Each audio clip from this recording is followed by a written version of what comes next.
Okay. Hey guys, Robert here, and happening with me first time in quite a while. Exalted Speed. I've been very busy with life. Oh, understandable. And we're just here to shoot the shit.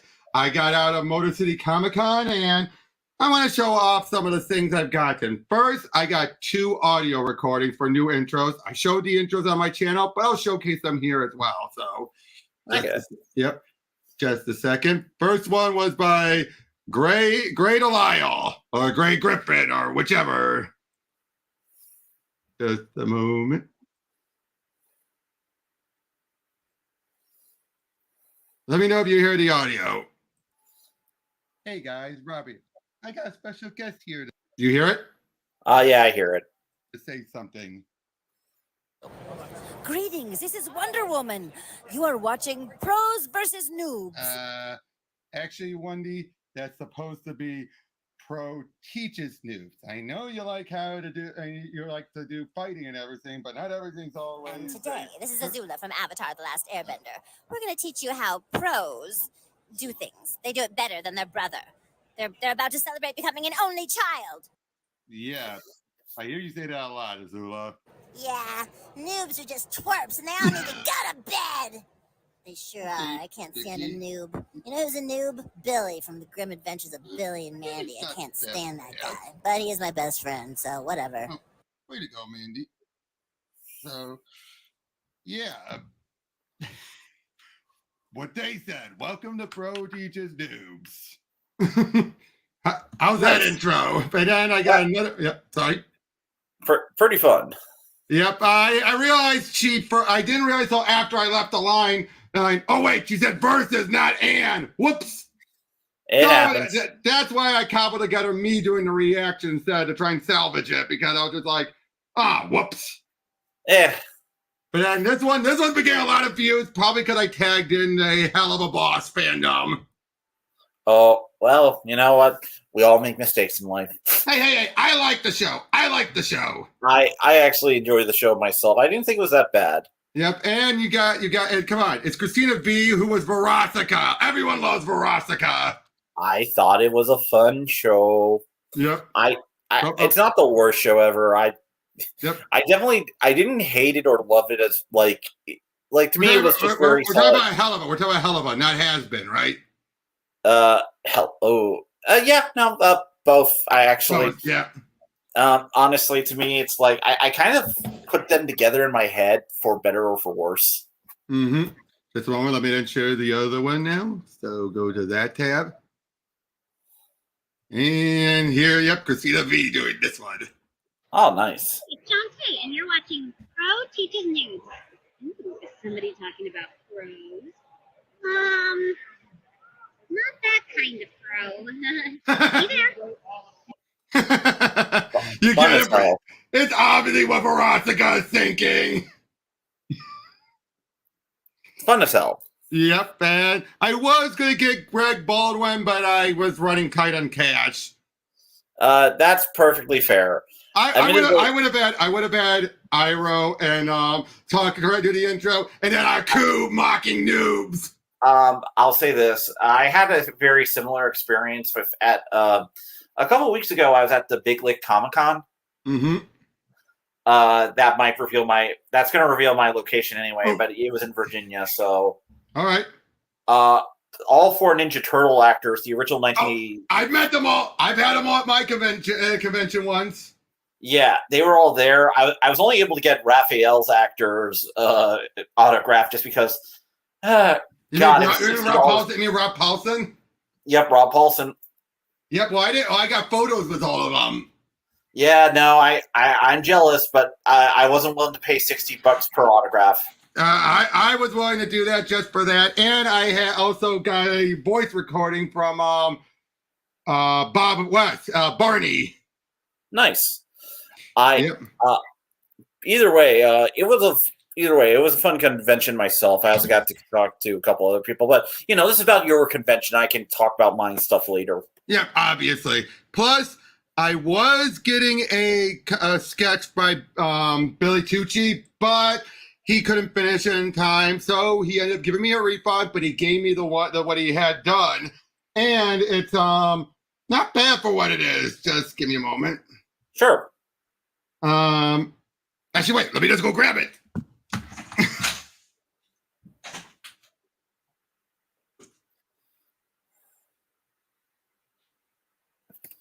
Hi, everybody. I am talking alone in the darkness.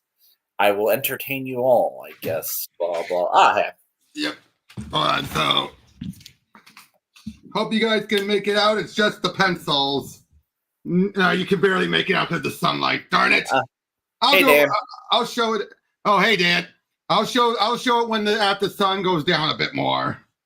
So, no, I actually got 2 sketches from Jeff Parker when I got him to sign. I'll see if I can find pictures of it because I'm probably going to have to go through my phone here. Right. But I got to meet up with Tom King, of which I'm trying to get an interview going. Mitch Gerards, Kenny Porter, Dan Parent, Mike Norton, Coley Hamner, Lee Weeks, just a good number of people that were up there. Dan, I know all of them. Exactly. Joe Robinson. Oh, cool. Who else? I gotta say, Kenny Porter has also been he's local to Michigan, by the way. Oh, wow. Yeah, no, I have that whole thing with now I have that with for a couple of years. I had that with the Buscema family. Hold on, I'm just loading up just to double check because I tweeted about who I met up with. Gavin Smith as well, the guy who worked on the and Tony Fleece. Mm-hmm. Oh, yep. Nice. Yep, those are the other ones I met. Great. I just had a great time. Plus, as far as my haul, I got 2 omnibuses because I have a local area that always has omnibuses and trades. Oh, yeah. Avengers: The Gathering. We'll talk about that in a moment. And Captain Britain. It's fine, Dan. Live streaming is okay. Just put it in the chat, and if I see it, I'll try and comment on it. All right, will too. Either one of us. But yeah, so you were quite interested in wanting to talk about Avengers: The Gathering, the start of the Bob Harris era. The Bob Harris era is an interesting one because I think it's.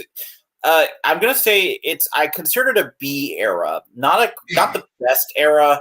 No, but it's not the worst. Because the thing people gotta remember, Avengers was not a main big hit selling book. Well, back in the day. I would say especially during the 90s because the 80s is more debatable. Oh yeah, I will agree with that. The 80s.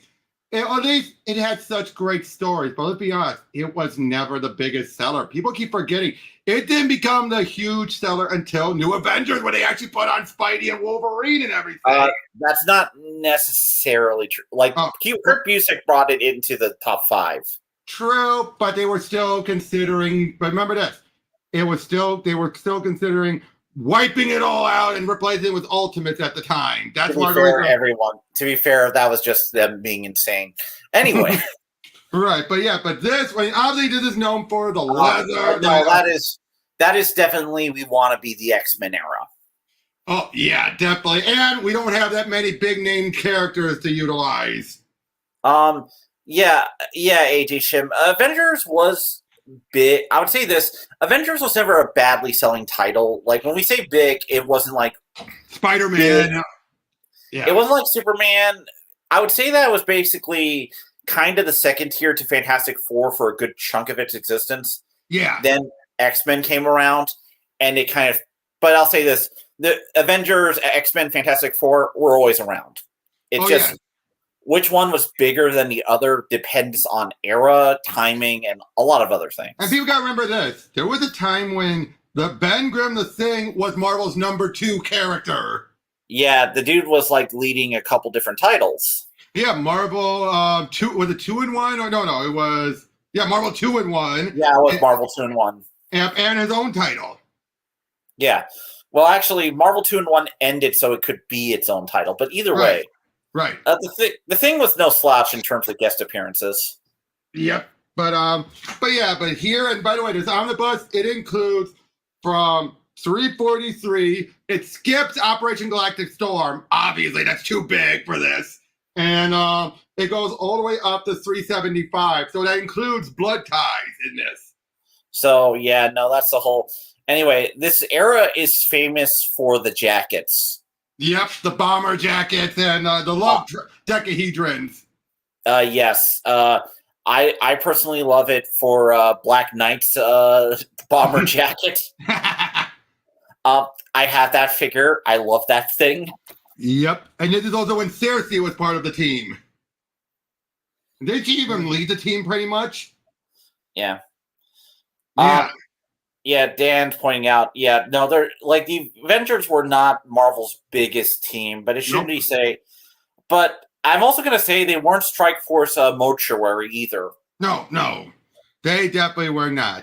And I mean, come on, you had some classic ones like Stern's era, for example. Stern still holds a great... I would say this, like, the best way to think about Avengers is that they were always somehow either number 2 or 3. They weren't number 1. Yeah, they were always in the top 5, top 10 at least. And the Avengers did have plenty of classic storylines, like people bring up the Kree Skrull War, of course. Yep, or Under Siege. Heck, I know people who stand the Korvac saga from Jim Shooter. And you also have the Celestial Madonna saga. Yeah, like, in all seriousness, like, Avengers was, I would say this, the people who tended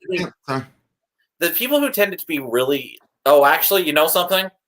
I always want to bring this up whenever this is in discourse. Yeah. About the Avengers.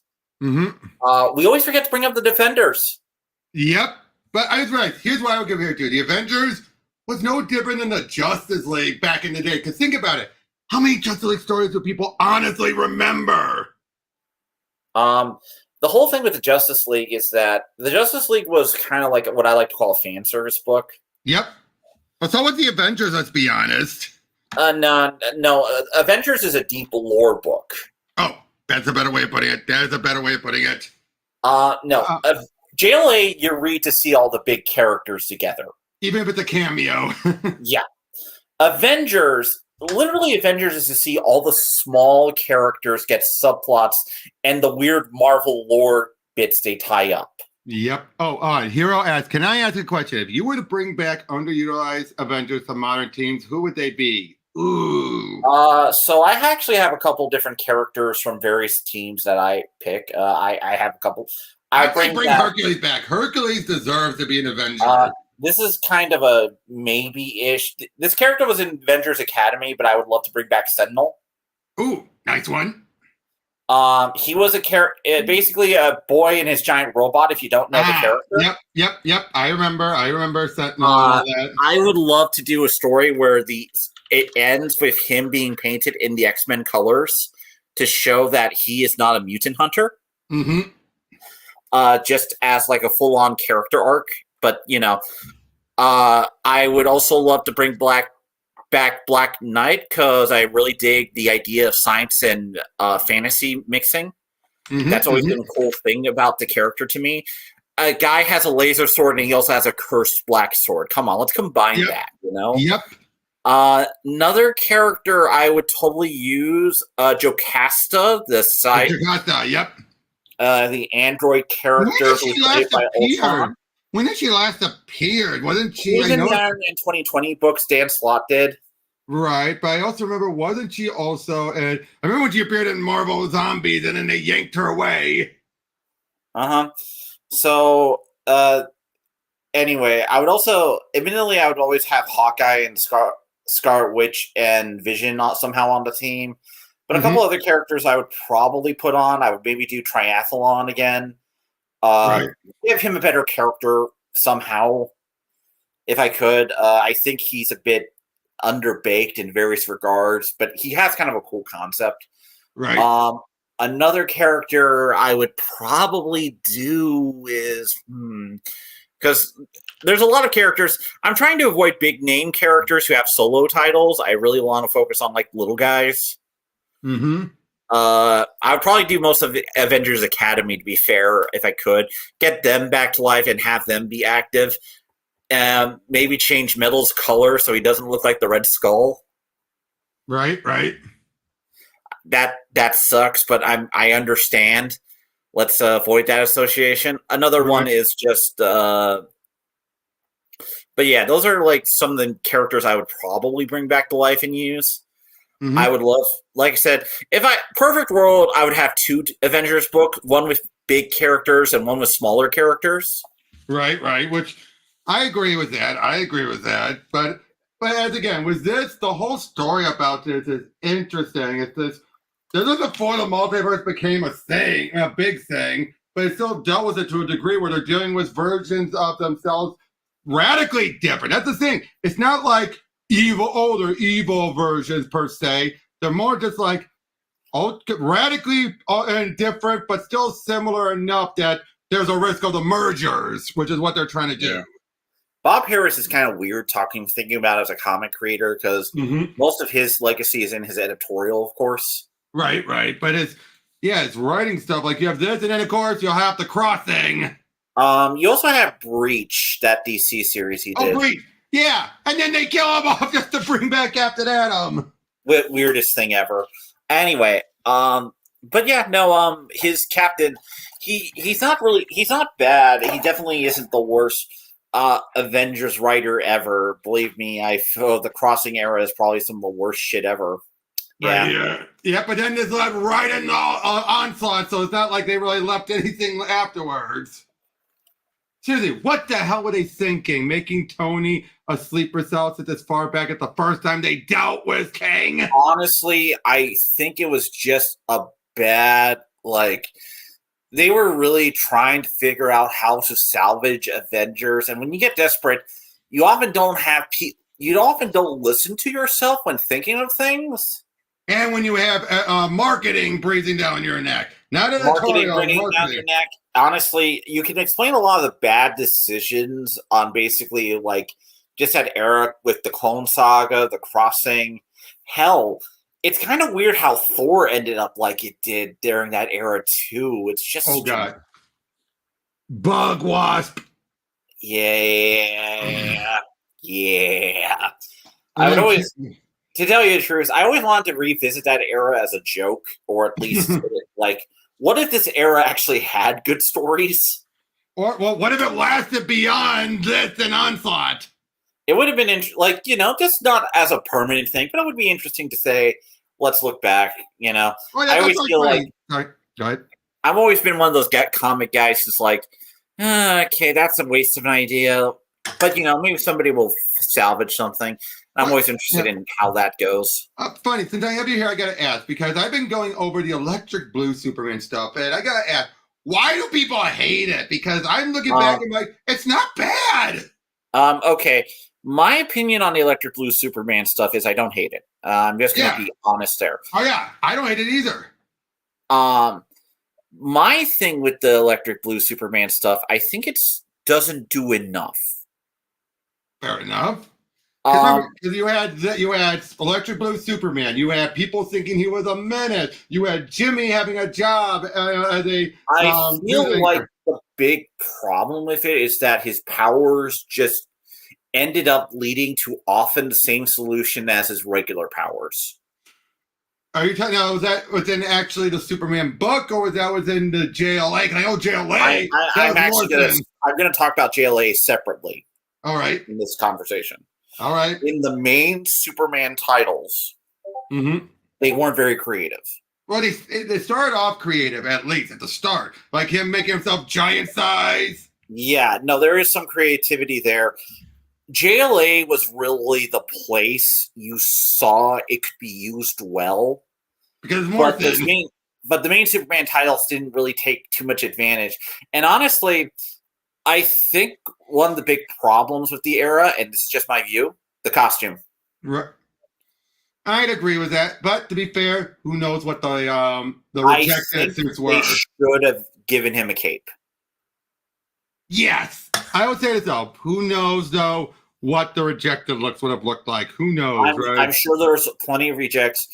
The reason I think a cape would have at least solved it, or if they gave him something, it would have given him a better silhouette. Because I think Superman's silhouette and getting rid of that for this completely reinvented costume was a bad idea.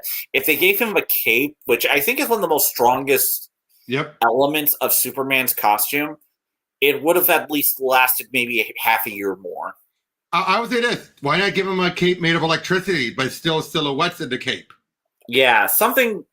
I think you needed to evoke that for the look to maybe stick around a bit. But to be fair, though, it was never meant to stick, though. It might have stuck all that long, but they knew never were going to keep this permit any more than they were going to keep him dead. Oh, I don't think they were going to keep the look forever. I imagine that's also one of the reasons why they did it near the anniversary. Yep, but I would say this, though. Red and blue is when it jumped the shark. Red and blue, I get the idea because Superman was in that weekly transitional period, so giving writers their own Superman to work with.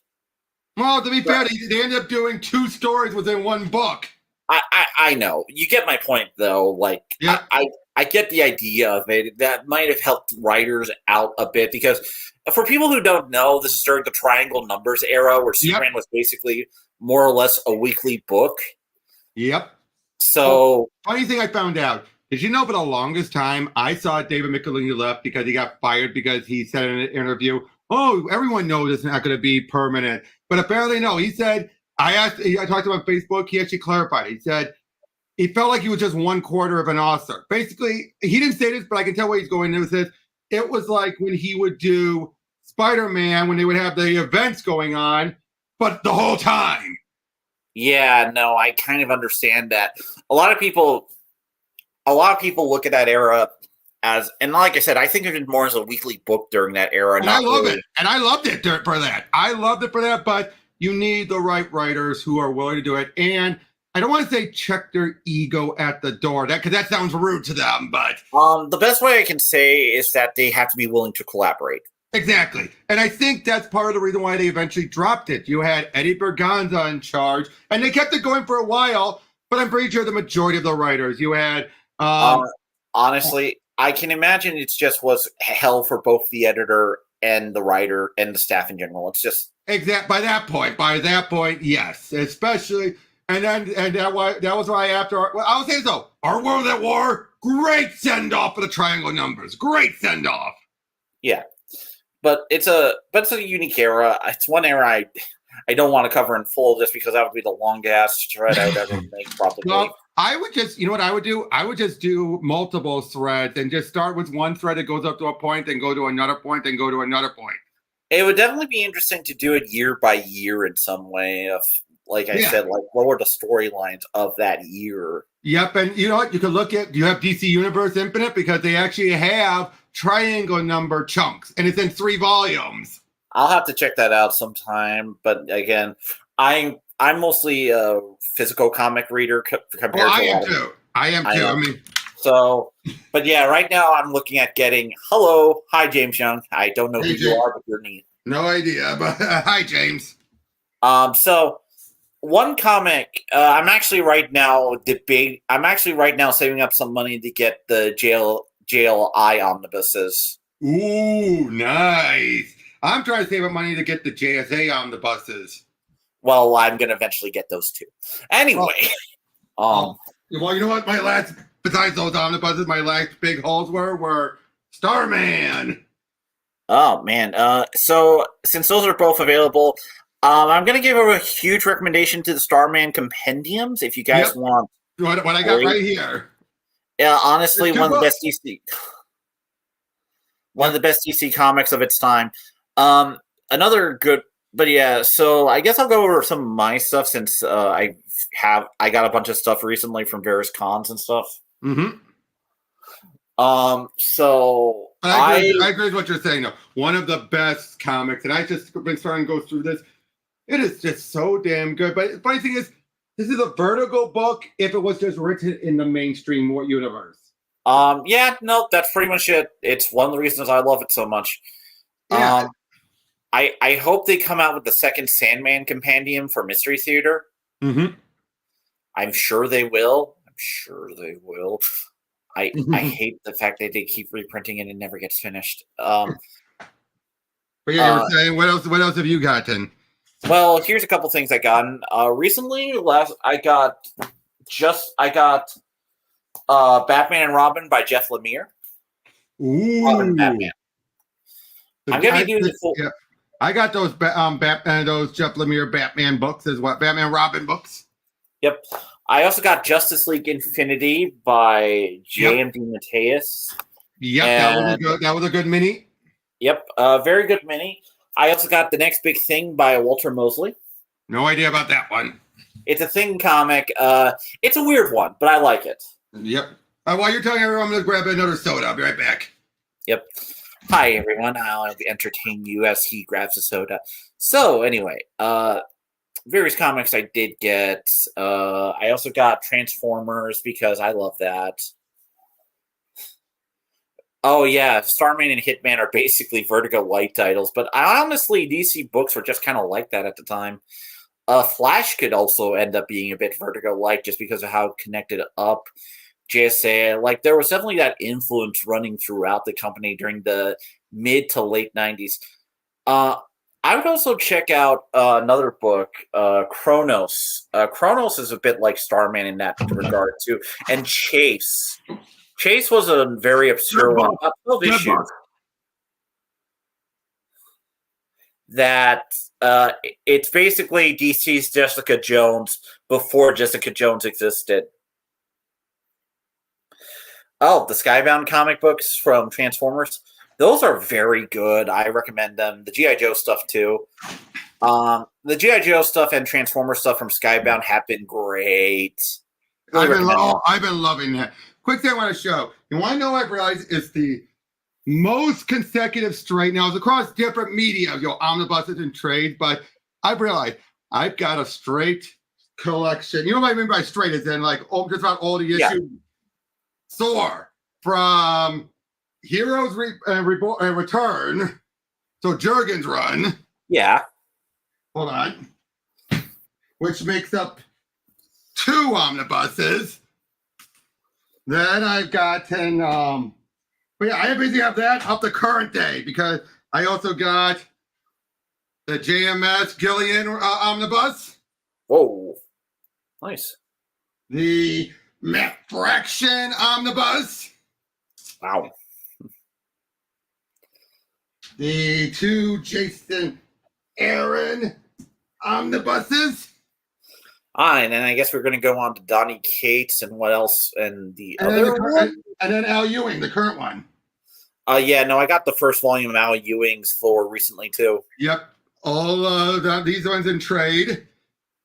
By the way, Hero, thank you for the space. Thank you, Space Devil Big Ninja. I always appreciate your comments on my Twitter. Immortal Thor, which I gotta say, I'm loving this. It is clever, the writing. Immortal Thor is great. One of the books I recommend currently coming out from Marvel. And I would say Phil K. Johnson's Hulk as well. Yeah. If I'm going to recommend other books by Jeff Lemire, I recommend his indie stuff a lot. That's always good. And another one I would recommend is his Black Hammer stuff. Mm-hmm. Very sad superhero tales, but I think they're good. Check them out. Yeah, I'm getting close to having an even bigger collection with Hulk. I just need a couple of things. They need to make a Bruce Jones omnibus. Why haven't they? Possibly creator rights issues. That might have been during an era where they negotiated for more royalties. But how can he get royalties when he's just writing the Hulk? I don't know, man. Sometimes sometimes keeping people on in contracts and stuff, there's sometimes stipulations. Because that's the last big era, the big era. To be fair, that's also the era like that was retconned out of existence. Yeah, because Peter David. Oh, speaking of which, did you hear they're coming out with the Peter David Aquaman omnibus? Oh. And you know who was at the con? Jim Calafore, who was an artist on that. Are they including his Atlantis prequel with that too? Oh, thank fuck. And they're going to also include the Abnett Landing issue that took over after they got fired. Because, yeah, California told me they were fired from that book because DC were idiots. And you know what made rub salt in the wounds more? What? Who did they replace him with? Eric Larson. Who is Peter David, one of his arch enemies? Yeah. But they did bury the hatchet on some stuff. But not by that point. Nope. So that's what I mean. By that point, that is cruel. And from what even California says, like, yeah, and then most of what Eric Larson didn't make any sense, and it just torpedoed everything. But the reason why they were fired, they wanted the book to sell Batman numbers. Yes, Aquaman is going to sell Batman numbers. And they wanted it to be more image heavy. Which they did when they got Eric Larson and Eric Battle. That was smart. Well, yeah, trust me, California was pretty salty. I would be. But yeah, seriously, I'm just like, what?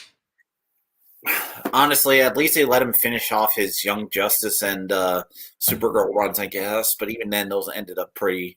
Well, even Supergirl, you knew, and they just put a tacked on ending. I'm sorry, that ending was so tacked on. He had to do it, and I understand why. I really feel bad about that whole era because it's my favorite Supergirl comics, yet it's hard to recommend because you have to explain the Angel bit. Now, I will say this. Can I tell you what, and speaking of which, can I tell you what the worst era of Superman is for me? The CRL era. That's honestly a pretty low point in all honesty. And I'll say, but the reason why, it's boring!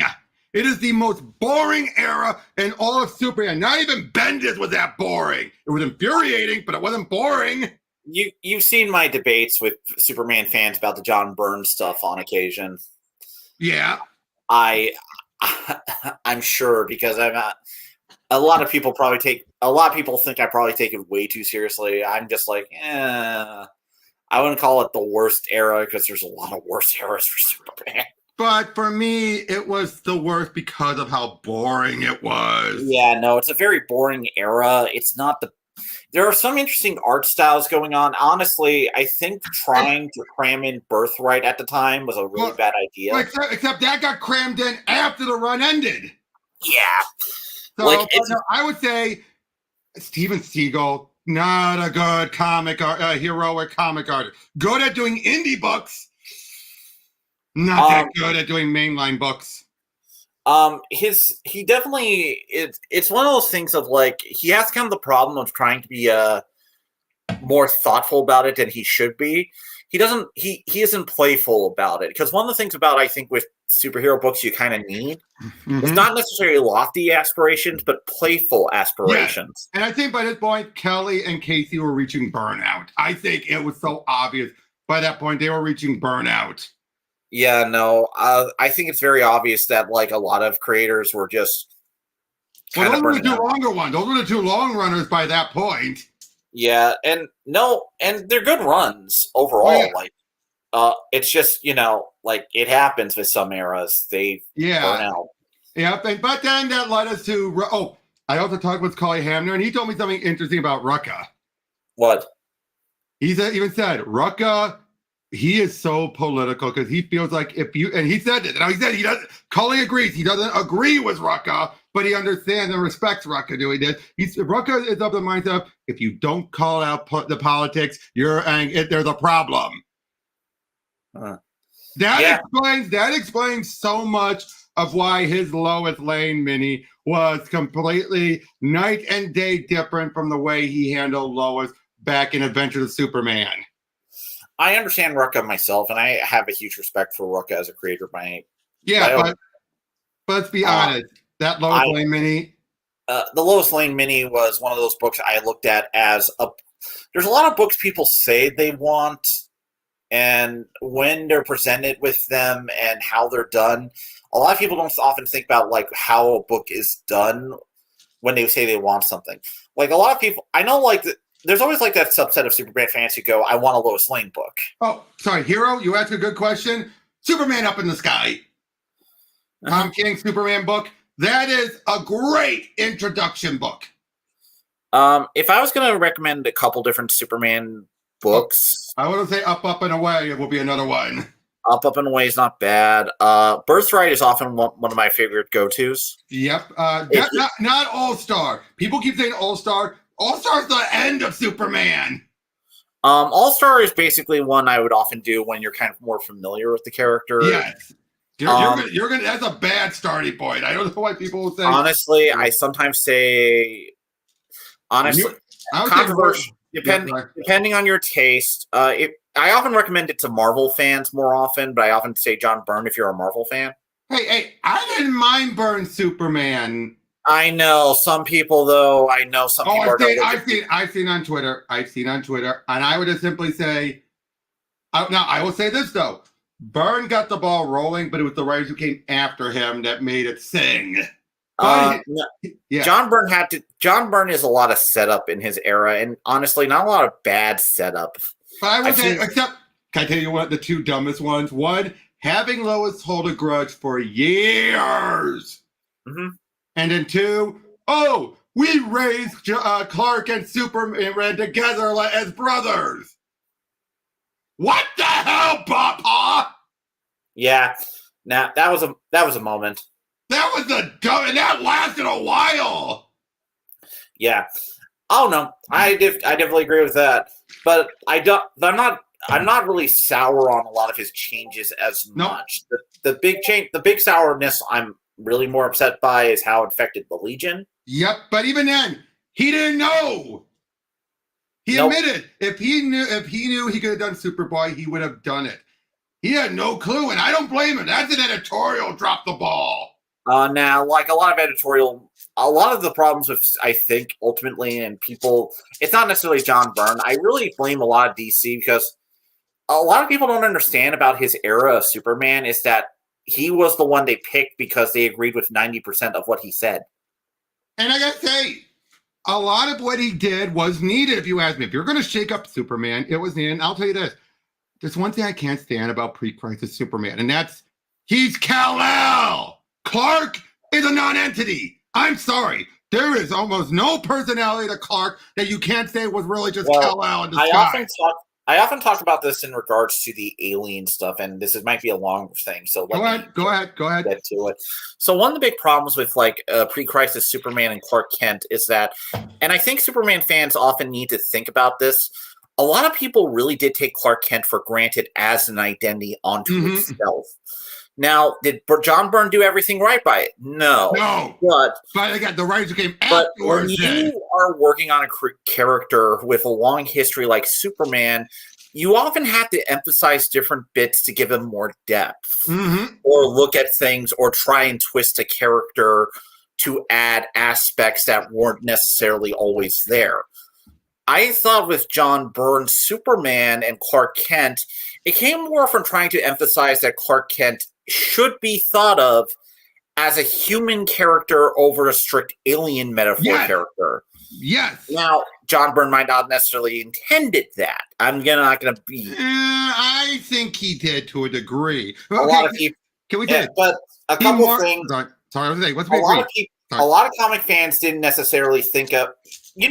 Like everyone associates X-Men with the minority metaphor. We get it. We heard it. And just like but then people keep on emphasizing Superman with the Christ or Moses metaphor, to which I'm like, not really. I'm going to say, well, here's the thing. It's there, but it's more recent that we've noticed it. When I was young, it wasn't something I really thought of with Superman. Me neither. It wasn't until I read The Adventures of Cavalier and Clay by Michael Chabon, which is, if you want a book, like a regular-ass novel about comics, that's the best one I would say. I would actually recommend reading it. But him pointing out the Jewish heritage in comics and Superman made me really think about that. And it wasn't until that book that I made that freaking connection. Because you have to understand, like, comic creators being Jewish was more of a trivia thing than an actual identity thing. And it's only in recent years, as people got more into the history and more into it, that we really thought about it and connections. And that's fine. Like, that's great. it helps us rethink a lot of these things, and that's good. Can I bring up one other thing about pre-crisis? Sure. Because Dan brought up the mandate. That mandate was needed. Let's be honest, because it reached a point where you could count more on your one hand who didn't survive Krypton's destruction. Yeah, no, the last Krypton mandate I actually think was kind of needed, at least for a while. Yes. Now, did it go a little too long? Yes, it went a little too long. But, but imagine like if Reign of Superman happened and that wasn't around as a mandate. Oh, agreed. I agree. But I would say this. For example, you do know, technically it is canon, Jor-El and Lara are alive. They're just stuck in forever in stasis. I'm trying not to think about that. Yeah, it's like, wait a minute. This already happened in Superboy. Why is this never brought up again as Superman? Why can't he be like, oh, I should go find my parents. I know how to fix it. Yeah, no, a lot of that whole, like here's the thing about the last Kryptonian mandate. Like, I do think Krypton should be a tragedy that Superman thinks about on occasion. Actually, that's also one of the reasons why I'm not upset by Pa and Mawkhead living compared to some Superman fans. Well, I don't get why. What is the point of it? It's a case where, what, they think he should be the ultimate loner and have no one to relate to? Well, like, to me, it always is one of those things of just like, I get passionate about this. This is all, I've been seeing a lot of stuff you're talking about, and it's royally ticked me off. I understand. The reason I think about it like this is that, okay, because here's the thing. If you actually read Superman stories, there are so many ways to bring Jor-El and Lara into it that they can overwhelm stories. Yes. Very easily. And the thing about Superman, and one of the problems with pre-crisis Krypton, and sorry we're on to this rant, I'll eventually Go ahead. I'm probably going to agree with it. Pre-crisis Krypton is that it can make it seem like Superman's all about Krypton. Yes! And often it means that it forgoes Metropolis as a setting. Yes. I mean, it gets to a point where either Superboy's able to look back on it through his time machine viewer, or he had super recollection. That's why I keep saying he was Kal-El the whole time. Clark was a disguise, but he was never really Clark. And there's also Batman fans who complain about the idea that Bruce Wayne is the mask and Batman is the real person. And that's just can I ever tell you what my view is? It's a balancing act. Both identities should be a balancing act. Exactly. Because that way you get moments where he's too much Batman or too much Bruce Wayne. And funny enough, you know what the one book I use as an example of too much Bruce Wayne? It's a weird one. Widening Gyre. Ooh, that's a good one, actually. I would say that is Bruce Wayne too much in the driver's seat. Way too much in the driver's seat. He became way too trusting of that horse guy. Yeah. I understand what you mean. But that's also one of the reasons, like I said, I talk about this with Superman, is that it really should be a balance. And that's kind of one of the reasons why I do appreciate the John Byrne era. It tries to focus in and say Clark is an identity that should matter. And I somewhat agree with Dan on that one. I do think a lot of people having the issues are the Snyder stands. Yeah, no, the Snyder stands are or the new 52 stand, or the new 52 stand. I try to be understandable of the Snyder stands, believe it or not. Oh, I have too. I'm a friend with one. I'm a friend with a Snyder stand. I'm not a guy who tries to go after them all the time. It's just when they get in my radar and they say something so stupid, I'm like, okay. Yeah, Well, like, I often have to talk about the death of how Batman handles death in comics, because that's a whole. And I often have the opinion of, one, Snyder isn't unique for having Batman kill. No, the other movies, it's not a unique thing. What he did to KG Beast. Let's not go KG Beast, because that's a whole thing. I'm sorry, but that is a good example. No, you're not wrong. But here's the thing. Batman killing isn't really a unique thing to Snyder. And honestly, none of the Batman movies have really explored a Batman who doesn't kill most of the time. You know what? Funny enough, I do think that there was some point the only time it's ever been touched on, and it's a blink and you'll miss it, is in Batman Forever. When he's talking to Robin about killing. I think that was talking about the Joker. Yeah. There are some interesting ideas there. I don't think, but it's one of those things of just like with me, I'm like looking at it, it's like, listen, if you really want to say that Batman killing's holding him back, well, one, it clearly isn't. But I also think that no movie has actually explored the idea of Batman letting villains live. And that's the other thing is, here's the other thing. Was that I had to say that stupid statement Snyder made. Basically, here's what you do. Yes, you put him in that situation. But if you want to be a good storyteller, there's only two options. He either doesn't kill, he perseveres, or he does kill, and we actually get the ramifications of it. Yeah. But no, he doesn't mean they killed and moved on. Killed and moved on. Yeah. But either way, just to finish, but just you also said on the stream you want to talk about X-Men 97. Oh yes, I do. What did you think of it? Good. It's a great X-Men cartoon. It is. I gotta say, a bit of a sluggish start, a little bit, but it got better. I honestly, I didn't think the start was sluggish, but I could see it that way. From the perspective of not a lot of plot was happening, or at least obvious plot. Yep. And I gotta say also, the resolution of Madam Pryor, way too rushed, even for following the cartoons format. At least the cartoon, that should have been two-parter. Here's my view on a lot of the rushness of X-Men 97. Yeah. A lot of these stories were never adapted because, let me put it, like, the thing with X-Men in the history of it so far is that X-Men has so many stories that have not been adapted yet because the movies for the movies for the past couple decades have been so focused on Wolverine and Professor X Magneto drama. Oh, that was the one that I loved. I love when people are like, wait, you're saying that Cyclops was the cool guy and Wolverine was the simp? Yep. Yeah, no, that was good. That was a good move on the show's part.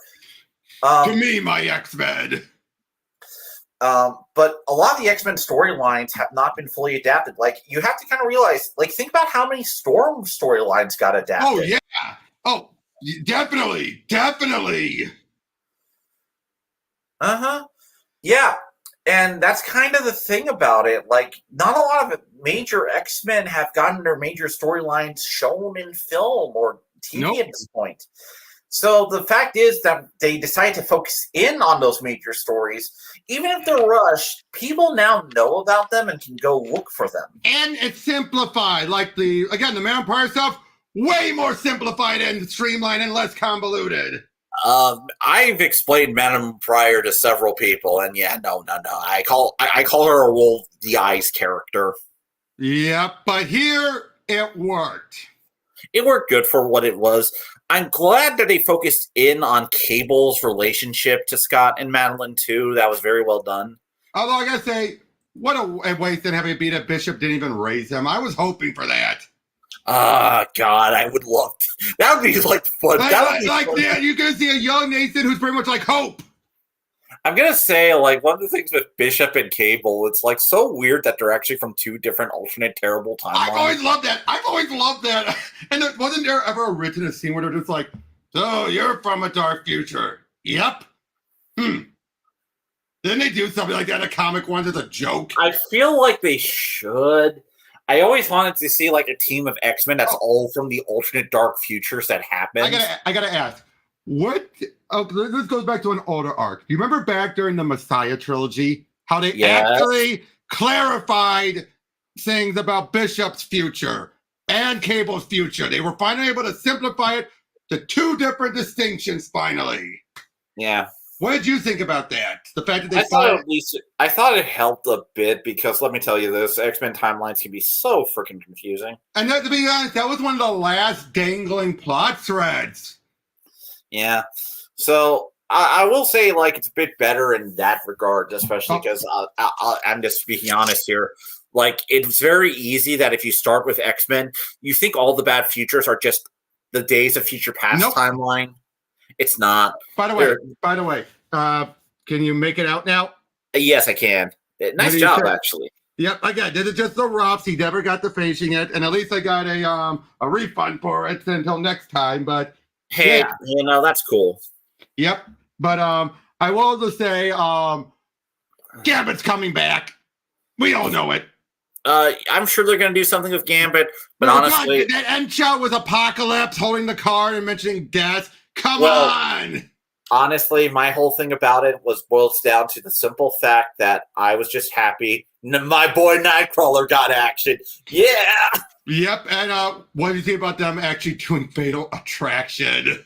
You know what? I'm shocked it hadn't happened yet. That's like, and okay. They made it work. That's the ones I give them props. This felt like this is what the cartoon would have done. They might have spaced out a little bit more, but honestly, they probably would have made it look like blood wasn't coming out of Wolverine, and that's about it. Mm-hmm. Agreed. Like also Bastion as the villain. I didn't see that coming. I never thought they would actually gone with Bastion. But to talk on this, honestly, my favorite thing that I got from it is that I can now do Colossus jokes on my timeline. Just him wanting Rogue to die so he can show up in the show. Right. By the way, if there's one thing I both liked and I'm still torn on is Morph came up like a completely different character. This pretty much felt like Exile's Morph. I can't blame people for I can't blame them for doing that, if I'm going to be honest. I know. Exile Morph is the better Morph. He's the one that actually had development and characterization. I think the best way to look at this Morph is this is a Morph who's recovering from his Mr. Sinister manipulation. Yep. And might be... I didn't think... Because Morph was a jokester in the original, too. Yep. And the whole point of his arc, or their arc, whatever, I'm going to go...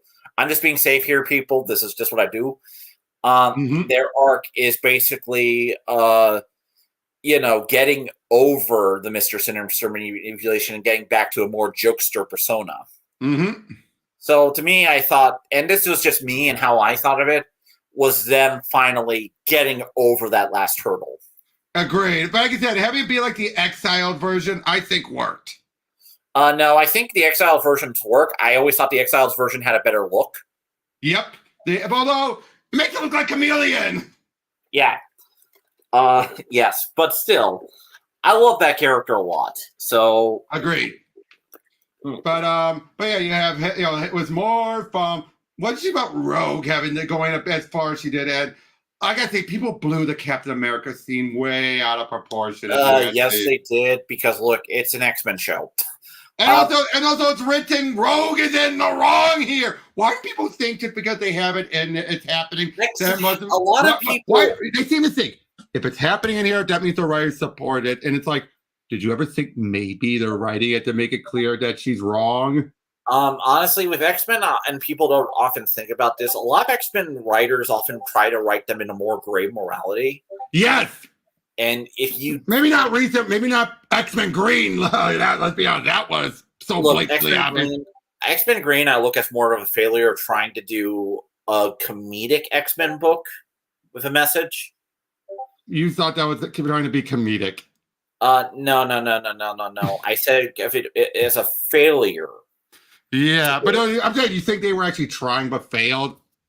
Yeah. No, here's the thing. A lot of the book is trying to be witty, funny, and jokey about shit, and it just doesn't work. But when you ruin a character... let me put it this way. There's a lot of ways you can ruin a character, and sometimes that just happens. And I'm not going to defend X-Men Green. It's a terrible storyline. I just think that... Sorry, go ahead. I don't tend to think writers often have the worst intention. Go ahead. Sorry, I thought you were done. Go ahead. I often think that sometimes they just screw up in thinking of making the character better somehow. Now, I would say this.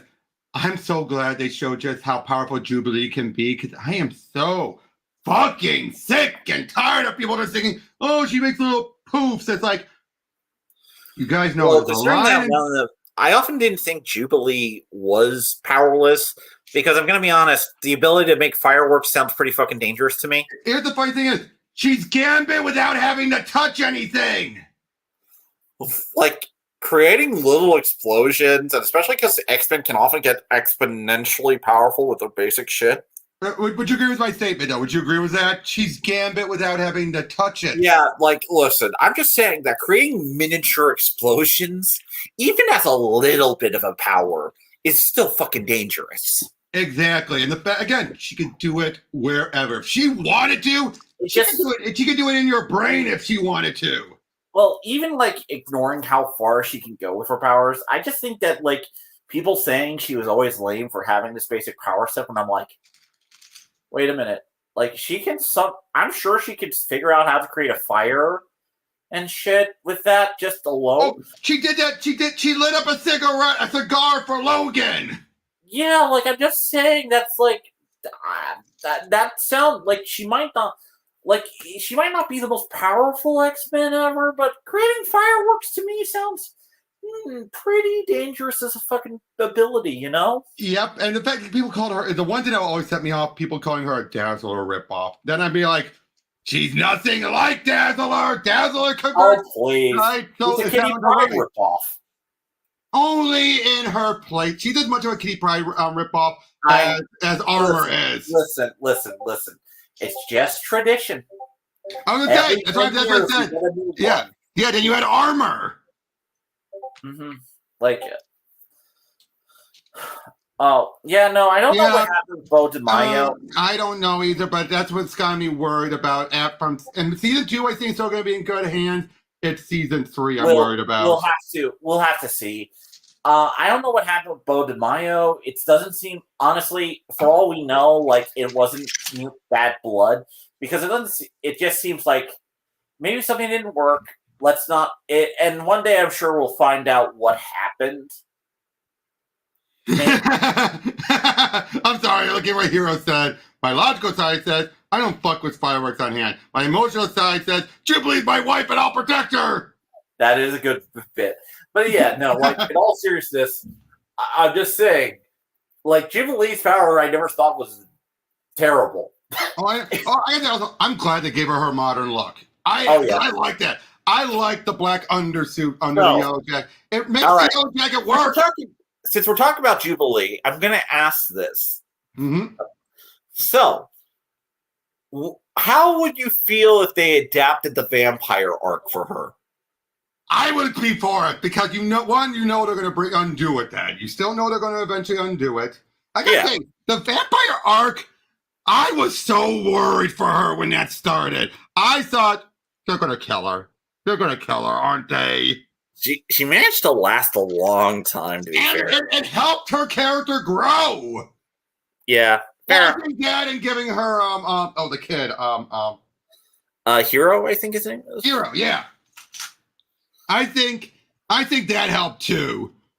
Although one thing I didn't like that they had established in New Warrior, she was an older girl, and then they back to saying she's 17. I'm like, why did you revert it? And then say she's stuck and she's locked at that age. Now, we will respect Dazzler. Dazzler was the first X-Men to have a direct market book.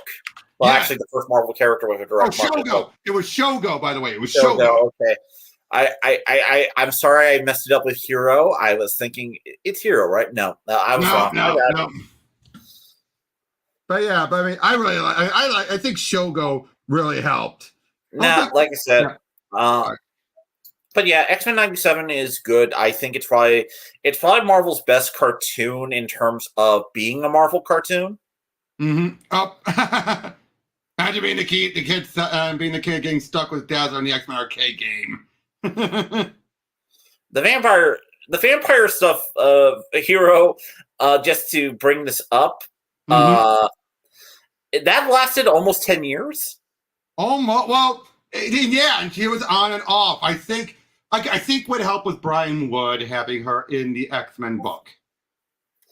Yeah, like, actually check out how many years it lasted from the first time it happened. It lasted a really fucking long time. Yeah, 2013. 2013 is when it started. And hold on, the Generation X. It was done in Generation X, the last one. Yeah, the undoing of it. Which I gotta say, as Russia that was, I still liked it because at least they undid it. I never expected they would undo it. Where is it? Try to find where it actually has dates on this. No, it ain't right. Oh, where is it? Come on. Oh, okay. Let's try this comic book list. Okay, there's the last issue, number 87. 5 years. Well, 5 years. So 5 years, but you're already off by you're a half off. Yeah. Longer than you would think, at least. Yeah, and again, the fact they actually utilized it, I think something about it made people want to use her again. Who knows exactly what that ended up causing, because that was the funny thing. Generation X made her viable, and then Chuck Austin torpedoed it all. Honestly, well, yeah, no. What had that man tainted? Honestly, yeah. I gotta admit, I do love it whenever Azazel comes up, and I have to defend my right to hate him and everything he stands for. Agreed. I'm sorry, but seriously though, the fact, because let's be honest though, yeah, Generation X truly built up Jubilee as being a strong, independent character, and then Chuck Austin had to be, oh, you're gone, no, please, oh, she's in general, that was the Joe Quesada era of, I didn't grow up with it, so I'm gonna kill it. Whoa. And I remember, did you ever read Robert Kirkman's miniseries? I've always wanted to, just never got around to it. I'll tell you, I do not like most of the artwork because it makes her slanted eyes, except for the final issue where the cover artist did it. Okay. Yeah. Why? Why is she yellow skin and slanted eyes? I don't. Let me put it this way. I don't know exactly the choices in that one. But obviously that was kind of like maybe they were thinking of drawing her more obviously Asian, because I do know that I do know that's like a constant talk with the character. Right, to the point where that's why Allison Court stepped down. To give you an idea of this too, it definitely was a comment brought up with the Generation X live action thing, because she was played by a white actress in that one, remember? Oh, yeah, no, that actress wasn't bad as Jubilee. Still a lot better than the movies. So AJ shouldn't bring up Azazel stuff. If I was writing Azazel, I would say that he's not a real character. He's actually just the incarnation of the dimension Nightcrawler travels through. Yeah, manifesting itself. And what Nightcrawler has to do is learn to control him. Right. But anyway, that's how I would write the character off if I wanted to. Honestly, the storyline I would love to do with Nightcrawler if I ever had him, because I really felt that Baron Wagner as a concept wasn't really explored well. And I always wanted to do this, is that Nightcrawler actually had a brother who's a normal human who looks exactly like him if he didn't turn out like a mutant. Oh, so kind of like how he was in X-Men Evolution. A bit. The idea would be to explore him finding out about this brother, and he was like a bastard child himself. Like the Baron had an affair, and so, and after the Baron died, he ended up inheriting the fortune and has been living this life of luxury that Nightcrawler now has to deal with exists, and wonders how his life would turn out. That's interesting. That would be a clever idea. Again, it's a bit cheesy with the twin brother crap. I will admit that. But, you know. Hey, not all tropes are bad. I felt like exploring the idea of Nightcrawler, because Nightcrawler is also a character of faith, and I feel like the best way to explore characters like that is to test the faith. And seeing this character who had a life of luxury lacked in on him and a better life, that I felt would have been a good way. I wouldn't do exactly Nightcrawler becomes an atheist. That would be too cliche for me. I hate that shit. I hate it too. It's like, what the hell? And I think I often have the idea of like I like characters having different views in my works. I don't necessarily want them to give up those views, especially if they're not horrible views, you know? Oh, geez. I just saw a funny line just from that last issue of Generation X when Jubilee blows open a wall. Quentin, before you say anything about how much crap I gave you about blowing down a wall, it's been a while since I've had my powers, and I forgot how hard they are to regulate when I'm pissed off. Fair. I love that. That's a prime example of her powers. She has to keep them in check. Otherwise, she can be more devastating. Jubilee, like I said, Jubilee has some interesting stuff going on, and I think that she's often an underutilized character. But also, like, you know, we're always going to have a new young X-Men character join the team for the next generation of readers. By the way, did you ever read that X-Men 92 House of whatever that tried to adapt the Krakoa era? But they revealed Jubilee was in the reincarnation role. Yeah. I actually liked that. That actually made a weird kind of sense. I thought it was pretty funny, honestly. But yeah, it's like that whole book wasn't even meant to be taken seriously. But again, it kind of worked. I really got. One day I'm going to talk about the Krakoa series, good and bad. That's going to be an interesting talk. Would you agree Krakoa would have worked if Hickman stuck around? My thing about it is that I think Krakoa was a year overdue from ending. Yes. And here's the big thing about it is Krakoa is a great idea for a setting.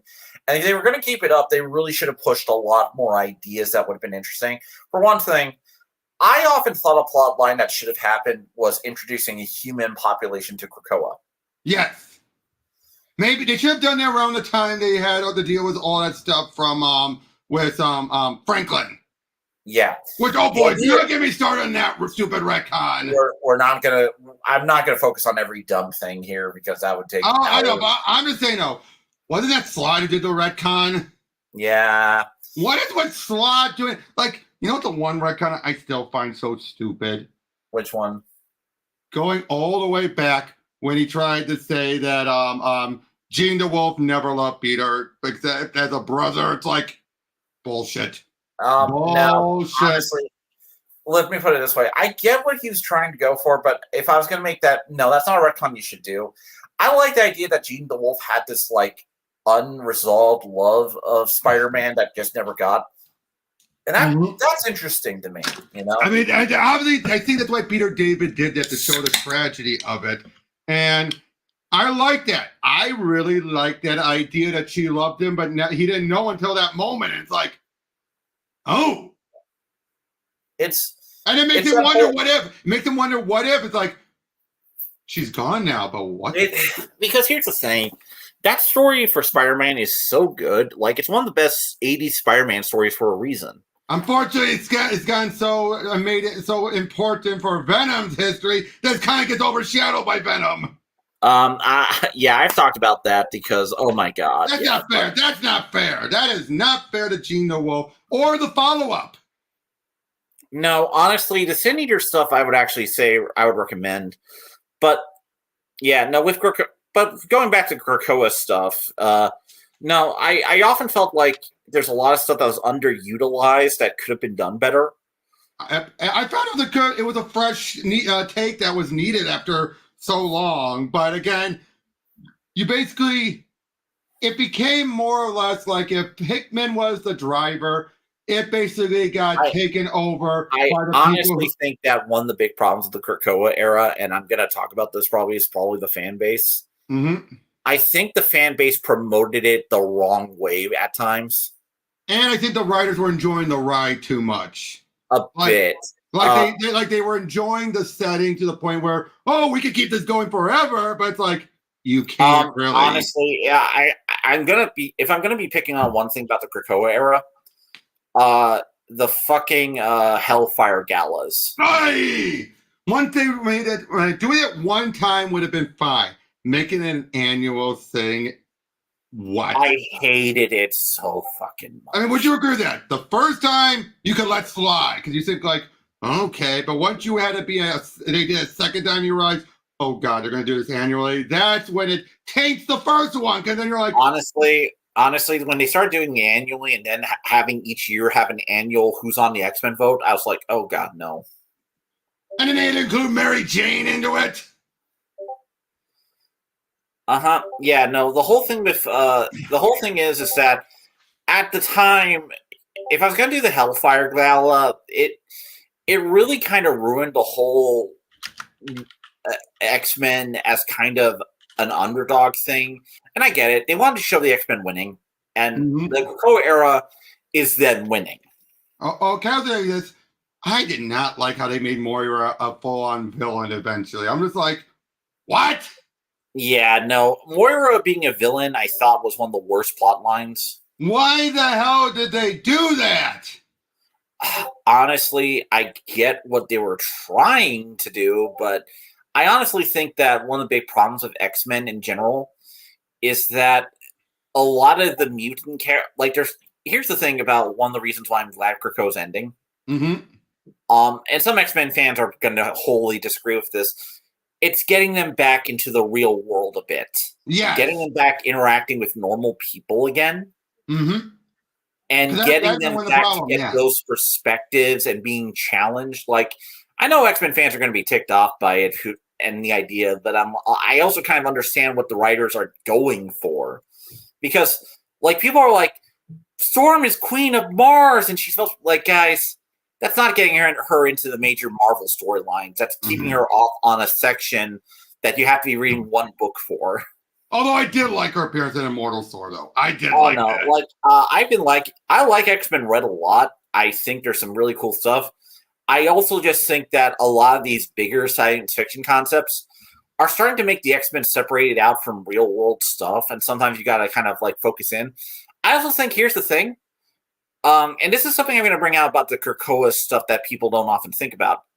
Making every X-Men book about Krakoa was a bad idea. Oh, hell yes.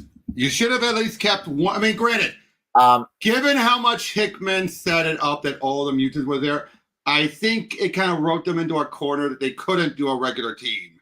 It's not just a regular team, but having books, X-Men books that contrast Krakoa, what if there were like a mutant team who decided not to bask in Krakoa because they felt that there were mutants out there who needed help in the real world that they can't get help from Krakoa? Well, to be fair, you know one book that definitely didn't include Krakoa much? Yeah. Oh, yeah, thank God. Yeah, that did not include Krakoa at all. Yeah, no, Dan also said, one of my big problems with X-Men storylines in general is I hate the, like, the future is bad and it's predicting bad. I wish there was more X-Men books that said, we don't know what the future is and we have to accept what we do now. There's a reason why I actually like that with Jubilee being in the Moira role in that X-Men 92 comic, because the first couple of her lives were just her trying to survive. Yeah. And that made it both a joke, but it made it more sense. It wasn't until like her last two lives where it became more and more about her actually trying to cause influence, which that I approve of. Yeah, but either way, I like aspects about the Krakoa era, and I just think there's a lot of stuff that could be tweaked and thought better, especially because, to me, all right, I'm going to eventually make a thread, but top 5 things I would do with the Krakoa era. 1, include X books that aren't on Krakoa. Give X-Men fans a break. Like, hey, if you don't like this era, here's something a bit more traditional and something a bit more in the real world. 2, get a human population, get some conflict there. 3, more villain scheming, more drama from them. Yep. I honestly think that, like... Yeah, having the villains also be good on the side of good for a while, not a good idea. Well, here's the thing. More should have come from it. Yes. Just in general, like, I felt like once I discovered that Mr. Sinister was, like, one of the guys in the Holocaust, I'm like, you should have entire subplots about Magneto just staring him down, like, cursing him in Yiddish as he crosses the hall, and Mr. Sinister being afraid one day one of the X-Men's just going to shiv him. Oh, on a different note, not Krakoa, but Funny I show that because you know one X-Men book I feel is still one of the most original takes on mutants, but they don't seem to ever do it right. Oh yeah, Ecstatics is great. I mean, seriously, it is one of the most fresh. It's the whole idea of if people actually had superpowers, they'd be rock stars. Ah, God, I wish one of my friends was here, Gallon. He hates Mike Allred so much. I'll do this for you, Allred. Okay, done. That's done. Why would someone hate? What's wrong with Mike Allred? Doesn't like his style. Let me put it this way. I'm actually a Mike Allred fan, so I'm just doing this for him because he's my friend, and that's just his favorite artist to hate. Okay, but still, though, like I said, though, this was a very. It's one of my favorite X books of all time. Yeah. Just to give my opinion on it, I actually bought the omnibus years ago. So did I. I got the first volume of it. But yeah, for people who don't know about it. Well, like I said, it's basically what if a bunch of mutants were rock star reality shows. Yeah, and that's kind of So here's the thing: for people who are tired of the X-Men being mistreated all the time. I mean, they still are, but not to that extent of usual. Well, the idea for X-Stacks came from the idea was that people noticed that, for the minority metaphors that like rap music was big. Yep. So the idea that like there wouldn't be mutant celebrities was kind of questionable, honestly, on some level. Exactly. So the Ecstatics answered the question, well, these guys are superhero celebrities. And here's the thing. The superhero celebrity concept has been done in comics in various ways, but I don't think it's been done as good as Ecstatics ever been. Can we agree on one thing, though? You know when I feel the book just faltered and never recovered? The Princess Diana arc? Before that. Which one? Killing Eddie off. So basically the end of X-Force. It doomed Ecstatics. I think it had good points up till then. Oh, no. I know. It had good points after. I actually think the Princess Diana arc is when the book starts faltering. Oh, yeah. And then, I'm sorry, the Ecstatics versus Avenger arc was way overdone. I actually like that arc. Oh, no, I like it. But I felt it felt a little too long in the tooth by the end of it. Yeah, I understand. But my whole thing with it is that I do think it ends well on the X-Men Dead Girl miniseries. X-Stacks Dead Girl. Yep. Mini. I definitely agree with that, but you do know that you want to know how to explain how they came back if you didn't read it? Dupe. Yeah. Dupe. Yeah, that's fair. Yeah, that's a weird thing. You know that Dupe is the one character no one has ever tried to explain? I'm honestly glad. Oh no, I'm just so surprised that they haven't. You would have thought somehow of course he can raise the dead.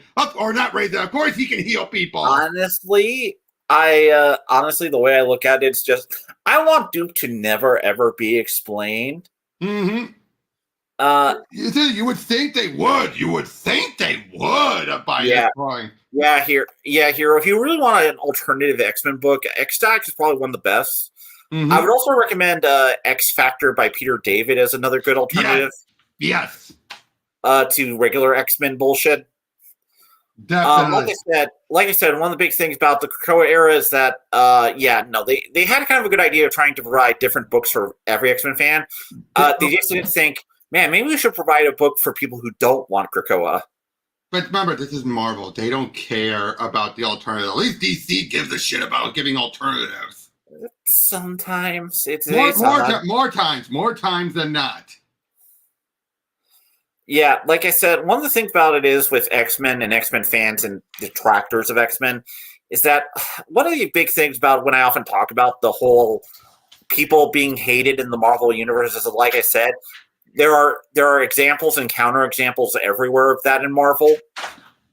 Yeah. You can find a lot of different things. Like there are Fantastic Four stories where they're hated by the public, as well as Avenger stories like that too. In fact, some of the earliest mutant hate stories I can find are in Avengers books. Yep. Oh, by the way, you want to know another thing about the books that I've gotten? Yeah. All 3 Thunderbolts. Oh God, I gotta get that up to this point. there's a lot of from Busick to Fabian. The best era. Yep. I didn't have Fabian on my show once. So, if for people wondering what the best Thunderbolts are, you want the Kurt Busick run, the Fabian Nicieza run. Then I would say the Jeff Parker run is the high points of the title. Because they're not Thunderbolts ripoffs. Thunderbolts, Suicide Squad ripoffs. The Suicide Squad ripoff eras can be fun, but I prefer those eras specifically. To be fair, Hero, that's perfect for Dupe. That is perfect for Dupe because that tells you the writer gets Dupe. If it raises more questions, you're doing it right. Yeah, no, Dupe is one of those characters who you should be constantly confused by. Would you agree, though? Even giving a meta origin like that, it's like you said, it raises more questions. Good. Yeah, no, that's the character you want to do it with. By the way, also, there's another great omnibus for a very underrated run. The Captain. I've been on record saying that the Peter David Captain Marvel stuff is the best, and I will stick by that. Hey, fuck you all. Fuck Rick Jones. Rick Jones fusing with Genisville, best ever. Fuck everyone else. Did you read the recent mini where he finally resolves his Marlowe death plot thread? And I am surprised Marvel let him go through with it. But you know what I'm worried about? I'm worried that it's going to just end up just like Jim Starlin. No, yeah, just like how when Jim Starlin had an alternate Adam Warlock become the new what is it? The Living Tribunal. The new Living Tribunal. Except for Al Ewing, no one else ever referenced it. Yeah. No, I'm both. I'm sure one day someone will, but at this point, yeah. Let me put it this way. They better have Deadpool acknowledged. They better have, I will say, I think one of the reasons Marvel's been making these miniseries is to fill out omnibuses. Oh, yeah, because in the one of the Peter David omnibuses, they actually in the fifth one, the one that included some of his extra stuff, it included the new Fantastic Four mini. Yeah, no, I'm starting to think that they're starting to include these omnibuses, making these miniseries, so that way the omnibuses could have good endpoints. Now, I will say this though: can we all agree with this run? The Insanity arc went way too long. Can we all agree to that? I do agree with that, but I do enjoy it. I enjoy it, but you can see why that killed off the book. No, what killed off the book was all the drama behind the scenes. Oh yeah, the whole reason why it was you decide, even though it won out. It won out. Honestly, I don't think honestly, I thought ultimately what I think killed the book was them being salty. Peter David won. Well, to be fair though, that it is what, and the reason I just gave is the reason that was stated in the final issue. But I also like it how they establish Quasar and Moondragon not Quasar, Phyla-Vell and Moondragon right off the bat. And what does Abnett and Lanning do? They pick up with it right away. Yeah, no, honestly, it's a very good era. I honestly think it's probably one of the most underrated Marvel runs. So if you want the good best Captain Marvel run, it's Genisville. Sorry, I don't make rules. Fuck you, Carol. Yep, seriously, Carol does not. Although, again, if it wasn't for Carol, we wouldn't have Janice back. I keep in mind, I'm kind of joking about the "fuck you, Carol" bit too. I know, but I gotta say, also, I felt bad for Fabian being stuck with the position to kill off, Janice and his stuff, and he tried to leave it open. Yep, he definitely did. Except Joe Quesada hated the character, and I honestly think he hated him because of You Decide. Even though he had nothing to do with You Decide. No, he did. I thought that was the other editor. Nope. The Ultimate Adventure book. That was Joe Quesada's boy. Really? He didn't write any of that. Yeah, he was using it to promote Ron Zimmerman. Oh, you mean the guy from Hollywood who bombed horribly at Marvel? Yeah, Joe Quesada was his spokesperson. What made him think he was good at Marvel? here's the thing. Read anything by Joe Quesada in the 2000s. You notice a celebrity Hollywood worship angle in a lot of his comics. Yeah, Kevin Smith. And that's the one time it worked because Kevin Well, Smith's a damn good writer. Well, look at Daredevil Father. He introduces an OC character. Oh, I went over Daredevil Father, and that I actually have the sign by. You remember that? Remember that character he introduced, the leader of that? I forget the fucking name. I know what you're talking about. I wasn't Circle, I think, but I know what you're talking about. Yeah. Remember how he was like this guy who was a celebrity with his own cologne and all that shit? Oh yeah, it always smells the same or something. Well, not necessarily all the same, but he introduces this like major Hollywood guy, and it just derailed the whole book. It just derailed the whole book. Yeah, no, there's like this element to that in Joe Quesada's works, this worship of Hollywood, and you can kind of see it in various ways. So what you're saying? Quesada was the first comic writer who really wanted to just use it to get his backdoor into Hollywood. No, he's not the first one. That would probably be Bruce Jones, honestly. Oh, really? Yeah, back in the day, Bruce Jones actually released a graphic novel that was supposed to be turned into a movie, and it was ripped off by another movie. Oh. Really? Yeah, I did not know that. Yeah, no, it's one of those weird things. I was actually thinking of covering it for a thread one day as just an evolution of this. No, there was always a bit of Hollywood muckery in comics in general. You can probably find it going back, but it got worse as time went on. I would say that it started to really be obvious in the 80s. Mm-hmm. Like I said, the Bruce Jones graphic novel. Let me look this one up. I'll tell you what it's called, and we'll talk about it for a second. Okay, I don't know much about, but yeah, go ahead. You might know the movie. Give me a second, okay? Okay, because once I talk about it again, graphic novel. Sorry, Somerset Holmes is what it's called. Now, Somerset Holmes is about a woman. Wait!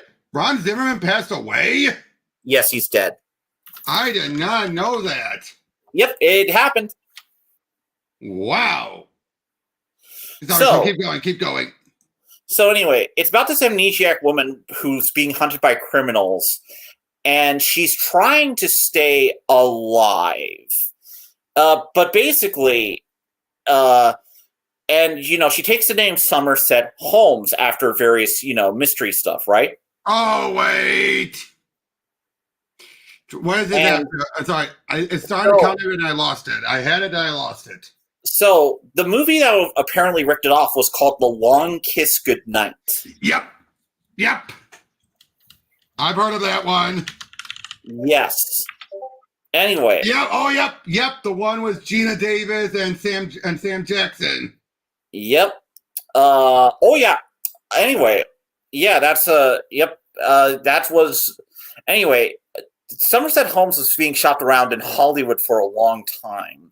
Mm-hmm. So there's a good possibility a screenwriter or a producer saw it and just ripped off the graphic novel wholesale. Right. Which isn't unusual. It's happened before in various productions if you look up some stuff. But yeah. Well, The Long Kiss Goodnight came out in 96. When did the graphic novel come out? Around 1980, 1984. 1983. Okay. All right. Yeah. Still, but wow, that sounds royally petty of Joe. But then again, it's the same guy who did One More Day just because he hated the wedding. Anyway, yeah, no, I joke about it, but the bet was between Peter David, Bill Jemas, and Joe Quesada. Okay. I'll be honest though, of all the things Ron Zimmerman did, Ultimate Adventure is probably the strongest writing out of everything. It was still bad, but it was still bad. But I honestly think that Get Craven by Ron Zimmerman is the worst Spider-Man spinoff that's ever been written. Agreed. But can we agree though? Ultimate Adventures at least had legs, I feel. Here's the thing. One, I probably would have made it like Nighthawk instead of Night Owl. Right. Because, oh my god, it doesn't make sense to have like a fucking another Batman ripoff who has a similar name anyway. Right, but I gotta say, as far as deconstructing Batman stuff and I wouldn't inverting call it. it. I wouldn't call it a deconstruction. I'd call it more of a homage spoof. True, but I'm saying for one of those, I've seen so much worse, so much It's- more horrific. it's This not- one, It's not the worst comic ever. It's honestly, I would say, a good C comic. You know. and I like some of the subversions of it, like how much of a man-child Night Owl, how much he is, but at the same time, you see why he's good. Yeah. No, anyway, there are some interesting ideas there, and I think if a better writer could take advantage of it, there's a lot of ideas you could probably do with it. Yeah. But it's very much one of those concepts that I definitely think didn't have too much legs as it was. But I tell you, it definitely deserved its second place winning in the of that contest. But yeah, like I said, a lot of people. But yeah, I understand why you didn't know Joe Quesada was involved in the bet. But if you actually look up the history, it's specifically him positioning. Wow. Well, to be Ultimate fair, if it was anyone else besides Peter David, I think he might have won the bet. Who knows how it would have actually gone down? The whole bet is really a weird story onto itself. Yep, but I will just say, looking back on it, the second volume of Janice Val stuff, good, but not the best compared to the first volume. I honestly think that I probably have like a different opinion on it than you do on that. I had all the trades, so I read the second half way more than I ever read the first half. So it's a special place in my heart. But I would say though, going back to the first volume, showed there was some good stuff in there that just got ignored until near the end. But yeah, no, I like the entire run overall. But yeah, overall, yes. But the fact, it just felt like, for one, his mother coming back, that's something you're lost if you didn't read the first volume. And just to get back to Hero's question, no, I have not read Minor Threats by Patton Oswalt yet. I might check it out at some point, though. Oh, geez, the Marvel. The first page explains his jokes. Yes! Marvel is quite terrible, and if I could, I would kick that comic in the balls. Agreed. It gave us an entertaining couple episodes of Linkara. Yeah, for what it's worth. But yeah, though. But yeah, with Jenna still though, there's still so much I like. One of my favorite issues has to be the Thor one shot. Yeah, oh, definitely. That took what Jurgens was doing, but made its own story and added to the lore. Just to talk on this, I also enjoy Fabian Nicesia's one-issue look back at the legacy era of Genisfell. Yep. I thought that was actually a pretty good story for what it's worth. Yep, that was a very good one. That was in the first volume, though. Yeah. Although, can I say this? What the hell ever happened to, wasn't indeed the dead actress that was following Marlowe? Oh, yeah. She disappeared in the second volume. She just completely disappeared. Maybe one day if Peter's in enough health, we'll get something for it. But that led to one of my favorite bits, though. Everyone is so used to just the superheroes dying, coming back from the dead. But when it happens to a normal civilian, everyone's freaked out. And I love that. I love it when she came back. Why the hell do you think I'm a zombie? Because you were cremated and your ashes were scattered. Oh, yeah, that would do it. Marvel at least gave me the thing I want God to say. This is what Dan's saying. When I reach Welcome to outer space. That's great. Okay. But, I agree. I will agree to that. That's what I want to hear going to happen. Welcome to outer space. But yeah, no, the Peter David run I think is good. I actually, for Free Comic Book Day, one of the omnibuses I got was I actually got the first volume of Peter David's Hulk run. I have all of them. I have the Maestro omnibus and the She-Hulk omnibus. I'm going to work on getting them. Just give me time. I also have the okay. We're talking about Twitter stuff for a moment. What honest opinion on that stupid She-Hulk thread? Honest opinion on that stupid She-Hulk thread. I've actually gave a couple thoughts on that one. So I'm going to be fair to the creator of it, first of all. Mm-hmm. I want to at least be fair. I understand trying to look back at John Byrne and trying to examine the sexuality. The problem is with that one is that comic actually does examinations on comic book sexuality and parries it from various angles. The jump rope issue! The jump rope issue is a complete parody. Just the jump rope issue. They talk specifically about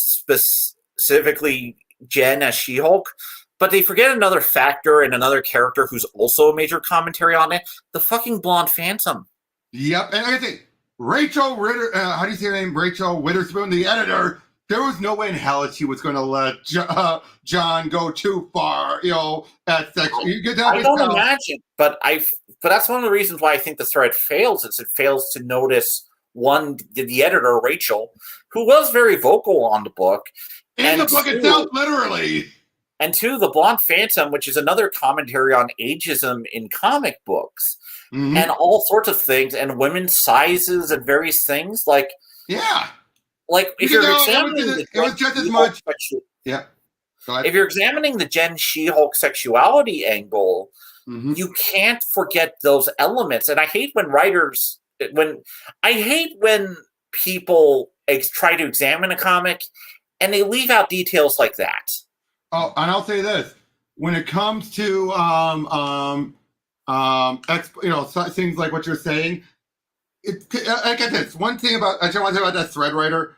Why do I feel that thread writer has a similar mindset to Jason Aaron when it came to She-Hulk? A bit, because let me tell you this. He did like a thread trying to talk about the Savage She-Hulk. Oh, I'm talking about that issue he did. That's that issue where it threw in the face of everything. Well, I'm not going to talk about the Jason Aaron stuff because that's its own can of worms right now. And just to talk about the Twitter thread. Right. Go ahead. He made another thread trying to examine Savage She-Hulk.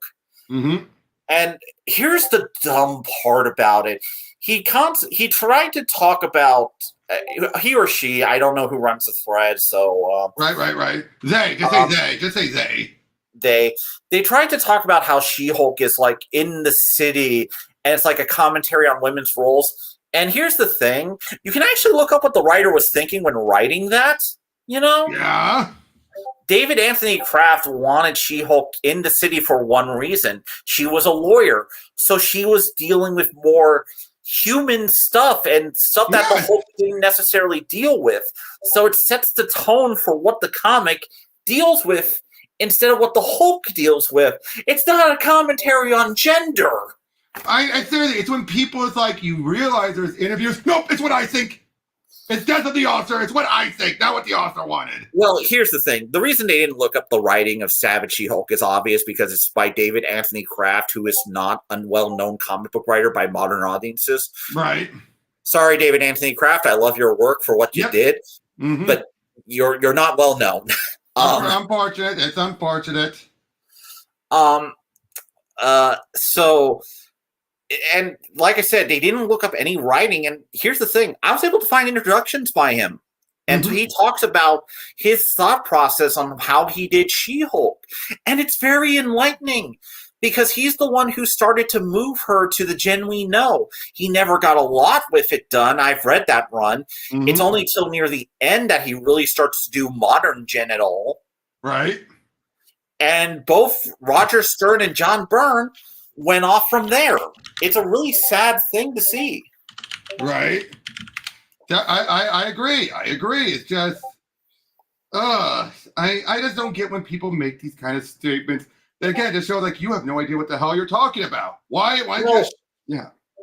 I think sometimes with these statements is that oftentimes I try to be open when I'm analyzing comics. Like I just say rest in peace, David, and with him. David Anthony Kraft. Yeah, like I said, he's a good writer. He's not probably the best comic creator ever, but he did some good stuff. Yeah, well, to be fair, he was a journalist first. So, but I'm going to say this. If you're going to check out like some stuff with She-Hulk, his run is actually very important for the character's history. Oh yeah, he took over after its first issue. He took over for that whole first. So I would suggest, like I said, if he's not he's a creator I think more should look at in terms of what She-Hulk's evolution is. Exactly. So, but yeah, that's one of the reasons why I'm talking about this like it is that when they were examining John Byrne's She-Hulk, they had an answer in their head, so they looked for answers within the comic to support their answer. Exactly. Instead of just trying to take what presented. Because one of the things about She-Hulk does as a comic that I really don't like talking about it Well, what I like actually talk about with She-Hulk run is how John Byrne played with the medium, like using letter pages. The ripping through. Yeah, the breaking the fourth wall thing was intriguing. Most of the time you had that for comedy books. Artistic, because here's the thing. Since he's an artist, he's able to approach it in ways writers can't. Yeah. So he was able to play with it more. Honestly, I haven't seen a lot. Like, Deadpool can be good and he can be playful. John Byrne is kind of amazing artistically, just to see how he breaks it. And it's honestly one of the reasons I would recommend a run. Why? What did it say when a different writer? I think it might have been Peter David, might not have been, but when you had an issue where he's like, "Hey, why didn't we just do this?" They wrap it like, "What are you talking about, Jen? Oh, this wouldn't happen with John writing." Yeah, I don't remember what that was. I don't remember what that was. It was in Hulk, I believe. So it might have been Peter David, but I don't remember. I just remember that joke about her referencing breaking the fourth wall, but because it's not a John Byrne book, it ain't happening, and she's referencing it. Yeah. Yeah, but anyway, the She-Hulk is a very interesting run. I would also look at what he was doing with her in Fantastic Four if I was going to analyze John Byrne fully. Right. Because that's where it starts. Then you have the graphic novel that also transitions. Like, there's a lot to John Byrne's run than just... Funny you mentioned that She-Hulk graphic novel. Hold on. Oh, where is it? Wow, while he is looking for that graphic novel, I will now entertain you by singing the entirety. It's not about the graphic novel itself, but an event that it led into that I just found out about, which ends up being a very interesting book when you realize how much it is set up stuff in the MCU. Oh, yeah. And Bob Harris wrote this. But either way, like I said, that thread on Twitter, I thought it was a very undercooked thread. Not a very good representation of what the comics actually do. It's missing some important details from it. It's one of those comic threads that I give props for trying. Because let me put it this way. Trying to analyze comics and trying to do a thread on Twitter when you're limiting yourself to like 12 posts, it's like, dude, just don't. Because once you talk about sexuality, She-Hulk, it's like, there's a lot of angles you can approach that from, and John did a lot more than you think. It's a whole. Again, like I said, I just have a feeling that this person preferred the viewpoints Aaron did. Is what I say. That's what it feels like. It feels like they're in that similar mindset of, oh, Jen hates being sexualized. To which I say, this is the character. I hate to say this with a lot of this shit, but agency is one of those things you can't really apply to characters in fiction too much. You have to kind of think of them in character first. Yeah. What do the characters want? Because here's the thing. I can make any character do what I want because they're fictional. Right. Technically, no character actually has agency. It all depends on the character, their wants, and makes sense. And, in terms of characters sexualizing themselves, I hate to say this, guys, models exist. Yep. And again, to see She-Hulk banging so many guys, again, that reminds me of what Dan Slott revealed when near the end of his run. Well, remember that? Lists all those people that she slept with as She-Hulk. And how many did you sleep with, Jen? 5, 3 or 4, 3. Well, my thing about it is that it's a type of because here's the thing. One of the things that's like when you often do these like types of feminist discussions, because let me tell you this. Feminism is a constant war with itself because of how much sexuality is good and wrong. And and guys, I don't naturally hate feminists at all. Like, to me, it's like, okay, what are you talking about? And I'm willing to have good discussions if you're okay with me. Exactly. So, but the whole thing is feminism is often talking, because here's the thing. One year you can basically be like, sexuality is bad. And 1 year the next can be sexuality good. And it's empowering and all that. Yeah, and both approaches are very different and require nuance to talk about. Because here's why I look at it. It depends on who the voices are and what their experiences are. And it feels like those who feel like sex is empowering were the ones who have been able to get it a lot. Those who then act like, oh, it's not, were those who feel like, why is anyone banging me? Well, let me put it this way. With a lot of with that commentary on She-Hulk, To me, feminism criticism like that can get into slut shaming territory. Yep. And I'm personally not a fan. Like, here's the thing: I'm a very live and let live person. Yep. If you don't want to have a lot of sex in your life, great, good. And I don't think Jen's a slut, to be honest. Promiscuous, yes, but not a slut. I don't think of her as a slut either. I don't think of most women as sluts. Yeah, I mean, great. Yes. Did she have a lot of one-night stands? Yeah. But that was done in a way of like, I got to bang this guy. Oh, man. This is like a bucket list type of a banging. Not if Tony Stark can do it, I don't mind Jen doing it. Tony and Matt Murdock are the two biggest man whores in comics. Listen. When Jen started to sleep with Matt Murdock, I was worried for Jen because of Matt's death penis. We all know this. Yep. I remember that when she slept with Tony, of course. I really don't mind that stuff. Like, to me, it's I'm very live and let live. I still loved when she talked to Wolverine like, I hear what you do is very nice. Nope, I don't want the Juggernaut sloppy seconds. What? God. Either way, but like I said, the whole thing is that thread came off as very condescending and slut-shaming. And like I said, I don't think she fully she likes an aspect of She-Hulk, but not the whole character. Well, let me put it this way, which that She-Hulk is also not. I also think of She-Hulk as more tame than a lot of other people. Mm-hmm. Like, I grew up around the 90s bad girl scene. Yeah. And I wasn't fully there, but I was around a lot of it. And if you think She-Hulk is bad, there was so much worse around. Oh, She-Hulk, believe it or not, I actually always found She-Hulk one of the more tasteful characters in this regard. Oh, yeah. And I think so, too. And people can debate me on this if they want, but I never Yeah, even when you had Dan Slott reveal she slept with a lot. Again, they weren't showing it; it was just implied. Until then, they listed it all. But even then, that was more done for a laugh. But it's not like every issue she was banging a guy. Again, I'm just saying that. Again, it was a dumb thread. I do think it needed work from the perspective of.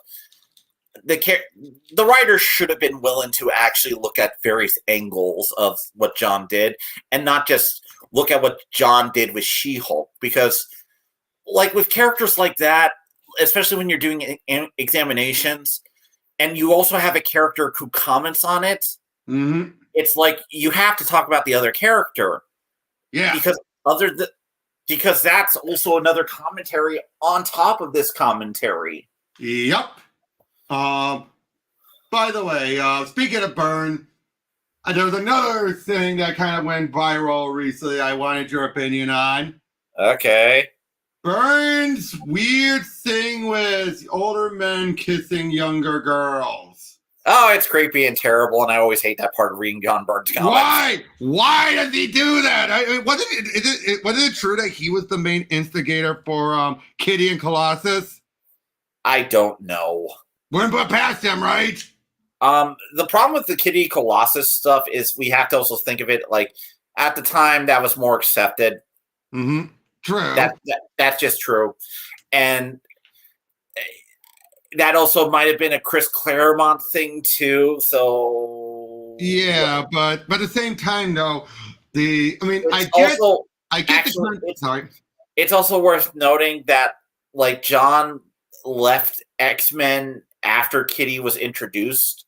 So, true. So I would say this then. I do think that while there is context behind the Superman Lana one, it's still squicky. And at least in Doom Patrol. It is very squicky. Listen, he also had this shit in Spider-Man with Spider-Woman too. Yep, and at least in Doom Patrol 1, the context made even more sense. Wasn't as squicky there. Because it was, a monumental thing. Dan, yes, he was the one to introduce the idea of Sue and Reed having an age gap. Oy! But as I was saying, no, with Doom Patrol, at least 1, the explanation made more sense, and 2, at least they had people call out Robot Man when they assumed he kissed a young girl. Yeah, there was that bit there. Admittedly, I'm not a fan of his Doom Patrol one. I actually think me neither. I like the least, but no, it is a weird thing with John Byrne stuff. It's also a bit in his X-Men comic, but not as much. at least with Next Men, it's actually deliberately kind of creepy because he's exploring issues and stuff. So John can be a weird writer at times and with weird opinions because again, John, he's also like the thing. Like John did a pro-abortion issue of Next Men for one thing, which I'm sure would freak Twitter people out. It's like, wait, John's pro-choice because again, the guy definitely leads conservative as a writer, but there are some nuanced opinions there on occasion. Yeah, a lot of writers back then were. Not all, but a lot of writers were like that. Honestly, if you really want to look up terrible John Byrne opinions, you should look up his Christopher Reeve opinions. What happened? I'm not going to say I read. They're terrible. Wait, he did not like Christopher Reeve at all? Oh, dude, it's... no. He was not... No. He wasn't the one responsible for that, but wasn't that Englehart, I think? That was Englehart. Englehart's just as weird.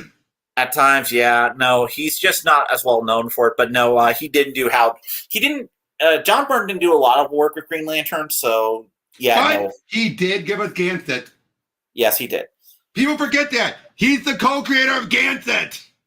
I forget about that. Anyway, but that said... that said, in terms of like stuff done, he had a commentary on Christopher Reeve. Christopher Reeve wasn't a hero for standing for promoting spinal awareness. Oh, okay. I get where you're going with it. You don't have to go any further. You do not have to go any further. Yeah, no, it's a terrible opinion and view, in my opinion. And again, there's a lot, like I said, if you want terrible John Byrne opinions, you can find a lot of them. Now here's a question for you. Why, going back to Thunderbolts for a moment, why do you think they decided to turn Thunderbolts into Suicide Squad when Suicide Squad was not even a big book by that point? A couple reasons. One, Suicide Squad has always been one of those comics I think creators are very in love with. It's a villain book. It's a villain book, and writers like to write villains. Not just villains. It's just a good concept. A bunch of villains team up on it's a very simple, very solid concept for things. It's also a very easy concept to sell. Because Thunderbolts has a bit. Yeah, no. There's a lot of reasons why John isn't popular with the Twitter crowd. John has a history in comics, and boy, believe me, when I started in comics, and I'll get back to the Thunderbolt thing in a second. Okay, go ahead. No worries. John was a pariah. It was when he was feuding with Bendis and stuff. And it was a whole thing. Now, I like John Byrne books even then, but I'm not going to say I was a defender of John Byrne. It's separating art from artist. Good well, I don't just necessarily always separate art from artists. I think he doesn't always have bad ideas. And his ideas from a certain point of view, because John is a very this then thinker writer. He likes to put in scenarios to explore. Oh, and I gotta say, Superman Batman Generation, perfect example of that. Perfect example of it. Lana on the kiss aside, it was a great book because he put a lot of thought into everything. Yeah, if you like continuity, heavy stuff, that can be very fun. Yeah. John Byrne is a huge prick, and I won't pretend otherwise on Twitter. I just don't think all his ideas are bad. No. I mean, come on. I will say this. Was it a bit weird, his original idea that Laura came pregnant to Earth and died from kryptonite poisoning? Yes, which I thought that led to the birthing matrix, but I actually like the idea of Kal-El actually being literally born on Earth. I actually like that idea. I just think the birthing matrix is a bit convoluted as a concept. But he wanted to keep the general idea of him being born there, and if he couldn't have Laura be there pregnant and die on Earth, which would have shown off the kryptonite poisoning, then I think that was the only other logical way. Probably. Again, there's interesting ideas there. Again, I actually don't think it necessarily removes Superman's heritage, but also I discovered a weird thing about foundling laws when I was looking this shit up. Oh? Yeah, Superman would have been Superman would have been considered by birth even then. Really? Yeah, according to founding laws, if they don't have information on you, you're just assumed. Ah. I looked this shit up because I was kind of curious about it. Yeah. But there are actual laws that if you are found, we're just going to assume you were born in the United States. Yeah, but it's that people aren't going to have the immigration type or the Moses thing. I know. I'm just saying that John Byrne maybe overthought it a bit, and maybe again, I get the idea. I'm just saying but if you wanted Superman as an actual American citizen, yes. Gave us a great annual by Roger Stern where Superman ran for president because he was bored. Oh, yeah, that's actually a pretty good one, too. But again, what we're trying... But yeah, like I said, I think there are some good ideas John did do in his various runs. I don't think he's... And also, I'm a comic book fan. There are so many terrible people in comics and with stuff I enjoy that I'm like, okay. So, back to Thunderbolts. So, here's the thing. It's very hard to also sum up regular Thunderbolts because it almost sounds like the twist makes the book. Initially, it did, yeah. Yeah, but the thing about Thunderbolts is it's very... would you agree that was one of the last great twists done, in comics, at least before they became spoiler-filled? I mean, I think one of the only other few ones that was a big legit surprise they kept in their wraps was the Anti-Monitor and Sinestro Corps War. Honestly, I think the Thunderbolts twist is really the last great twist in comics before internet spoilers, yes. Yeah, but again, I think the only other closest one was Anti-Monitor. Would you agree with that? Honestly, this might sound weird, but the biggest twist I thought that happened recently was the twist of what they were doing for Ultimate Spider-Man. That's more of a meta twist, but the idea of starting Spider-Man off as an adult rather than a teenager. Oh yeah, but that's just from the premise. I'm talking about a last page reveal. Yeah, no, you're not wrong on that one. No one knew. Especially because we now live in especially with major spoiler culture on comics, we're getting leaks all the time. Even if it's old versions of the story, you would have thought there's rumors the Anti-Monitor is coming back. Nope, no one knew until that last issue. Yeah. Either way, I do, but yeah, no, Thunderbolts was probably the last great one. And to be fair, the idea of Thunderbolts, I think, is a really great premise that I think you can sell people on if you do it right. Yep. Which is, these are villains trying to redeem themselves and explore redemption. That makes it unique from Suicide Squad. Well, the way I describe Suicide Squad like this. Suicide Squad's about short-term plans. Thunderbolts is about long-term plans. Well, I would just say this. Thunderbolts is about characters, growing, developing. Suicide Squad is just putting a bunch of assholes together and force them to work together. Well, here's the thing. The reason I say short-term versus long-term plans, Suicide Squad's about living day to day, while Thunderbolts is thinking about the long terms of who you are. Exactly. And that's a very different thing. And it might sound like maybe they're similar because Suicide Squad does have some redemption arcs. But the entire point is that Suicide Squad's about living with death, and Thunderbolts is about dealing with life. Yeah, that's a good way of putting it. That is definitely a good way of putting it. Yeah, that's how I would put the two major thematic differences of the series. Oh. Yep. Go ahead. Keep going. If I had to actually sum them up. Right. Hey, I know I'm bouncing around, but hey, to shoot the shit. Going back to the stuff with Thor, because I showed you how I have a huge one from Jurgens to present. Yeah. What's been your opinion on Thor in all that time, from Heroes Return all the way up to current? So, okay, Thor actually probably has, and this might be controversial, but I actually think he has a solid run of comics from then to current. I would agree. Even when you have editorial trying to fuck it up constantly. When editorial's not fucking things up, Thor has a lot of... Yeah. Here's the thing. I'm not a fan of Jason Aaron's second half of Thor. I'm just not. I tried. No. I think there's some interesting ideas. I think the Jane arc lasts too long. Okay, I would say though, I do think how he dealt with what's his name, the villain, Gore. what? Gore.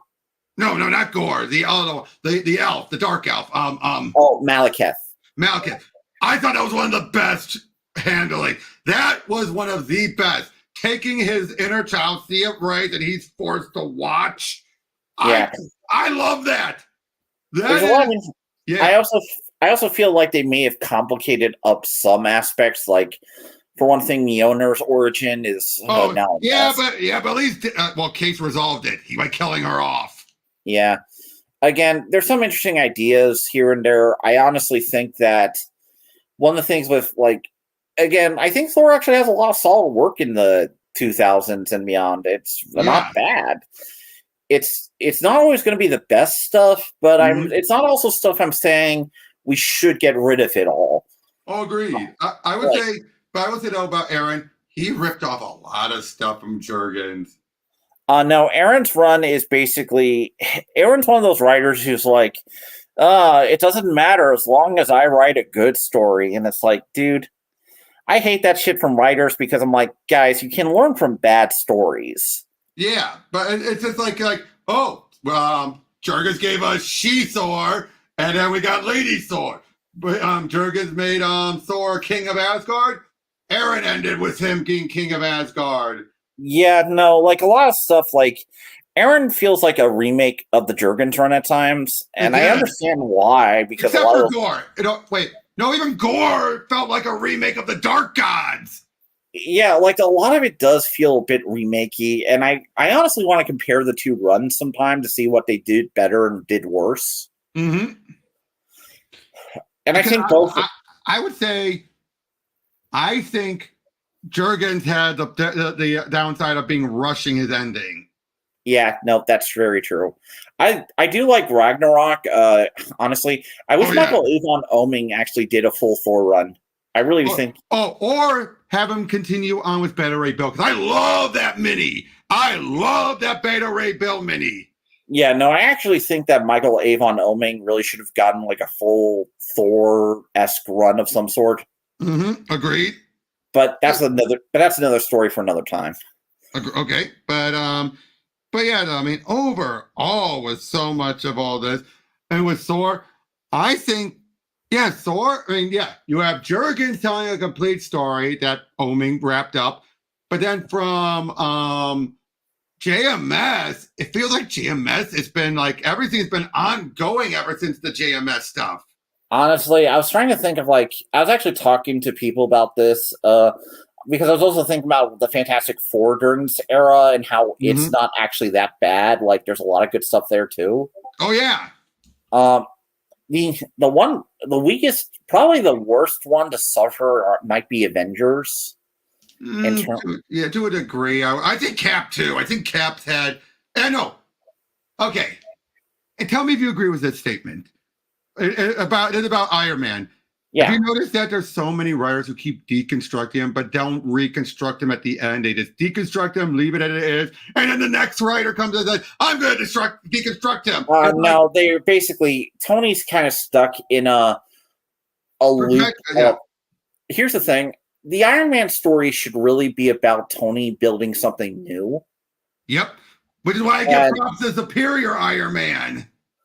The idea of Tony should be about building up stuff and like getting to the finer details of it. Honestly, if I was going to do a Tony Stark run, I would theme it after King Arthur. Well, I actually had this really great twist for it. Fitting with the Doom Quest stories. Well, I actually had a great twist with one character that I always wanted to do this, but I was going to do a big twist with the Mandarin in the story. Oh. The Mandarin would be revealed to be a descendant of King Arthur. Oh. Yeah, if you actually look at his backstory, he's half British. Nice. That would be interesting. And I was going to have like a big reveal about the character being that he's actually the rightful king of England.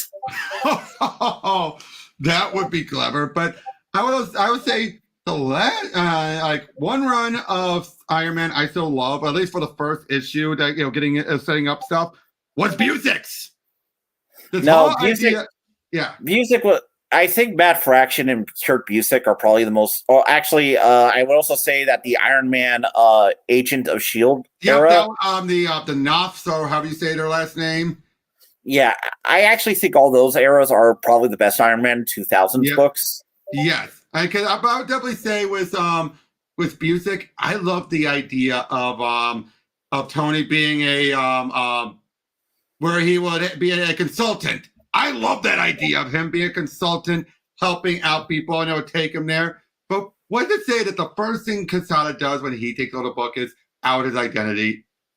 Yeah, I hate. He actually didn't do that when he took over.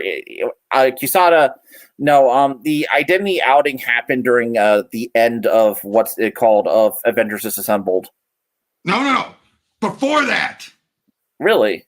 Oh yeah, he did do it. He got outed by him falling, and because they even had that girlfriend he was dating in Busiek's run. She broke up with him because he found out the truth. Oh my God! Oh, I forgot about that. Yeah, because everyone got outed because something happened with his armor, and then when he crashed, people took it off and revealed why he was unconscious and found out you're Tony Stark. Oh God, I totally forgot about that bit. Yeah, it's like. Wait, really? That's how you're going to undo it, and you're going to, undo it? That was just so dumb. I'm just like, and that was the first thing that Quesada did during the whole, the armor gained sentience and loved him. Yeah. But I'll be honest, that's an idea I would have loved to have seen Robert Downey Jr. deal with. Pretty much. God, that would have been a great idea, wouldn't it? Yeah, no, I would probably have dug it. Yeah, hey, going to DC for a moment. You know what the only another book and another run that I've been following for ages is The Flash, and until recently, The Flash has never disappointed me. Oh, yeah, no, The Flash has been solid, honestly. Have you noticed that? From Mark Waid all the way up through Adams, it has been solid. It might not be the greatest run, some of them, like the New 52, the New 52 wasn't the greatest, but it wasn't bad either. Oh, no, definitely. Yeah, and I gotta say, I give props for that, but the side Spurrier stuff, not bad, but not Flash either. It just feels like, do we need cosmic horror? I have to check out the Cy Spurrier run to get an idea of it, but I also understand his run because, trying to get, I'm going to be honest, trying to get superheroes to fight different things makes sense to me. Oh, and I can agree with that. I mean, look at what's going on with Hulk currently. He's dealing with gothic horror.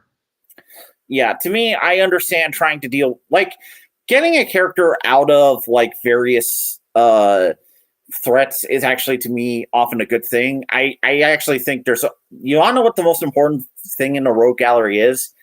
Mm-hmm. Having the one character who throws off the motifs.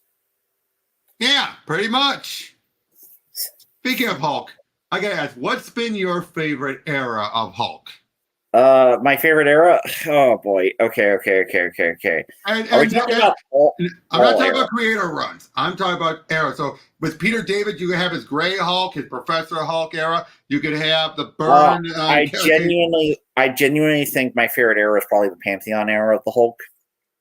For you? For me, it would be the Scar Hulk. Anywhere from Greg Beck onward. Yeah, no, I don't there's a lot of good eras of Hulk. I think a lot more than people are willing to admit.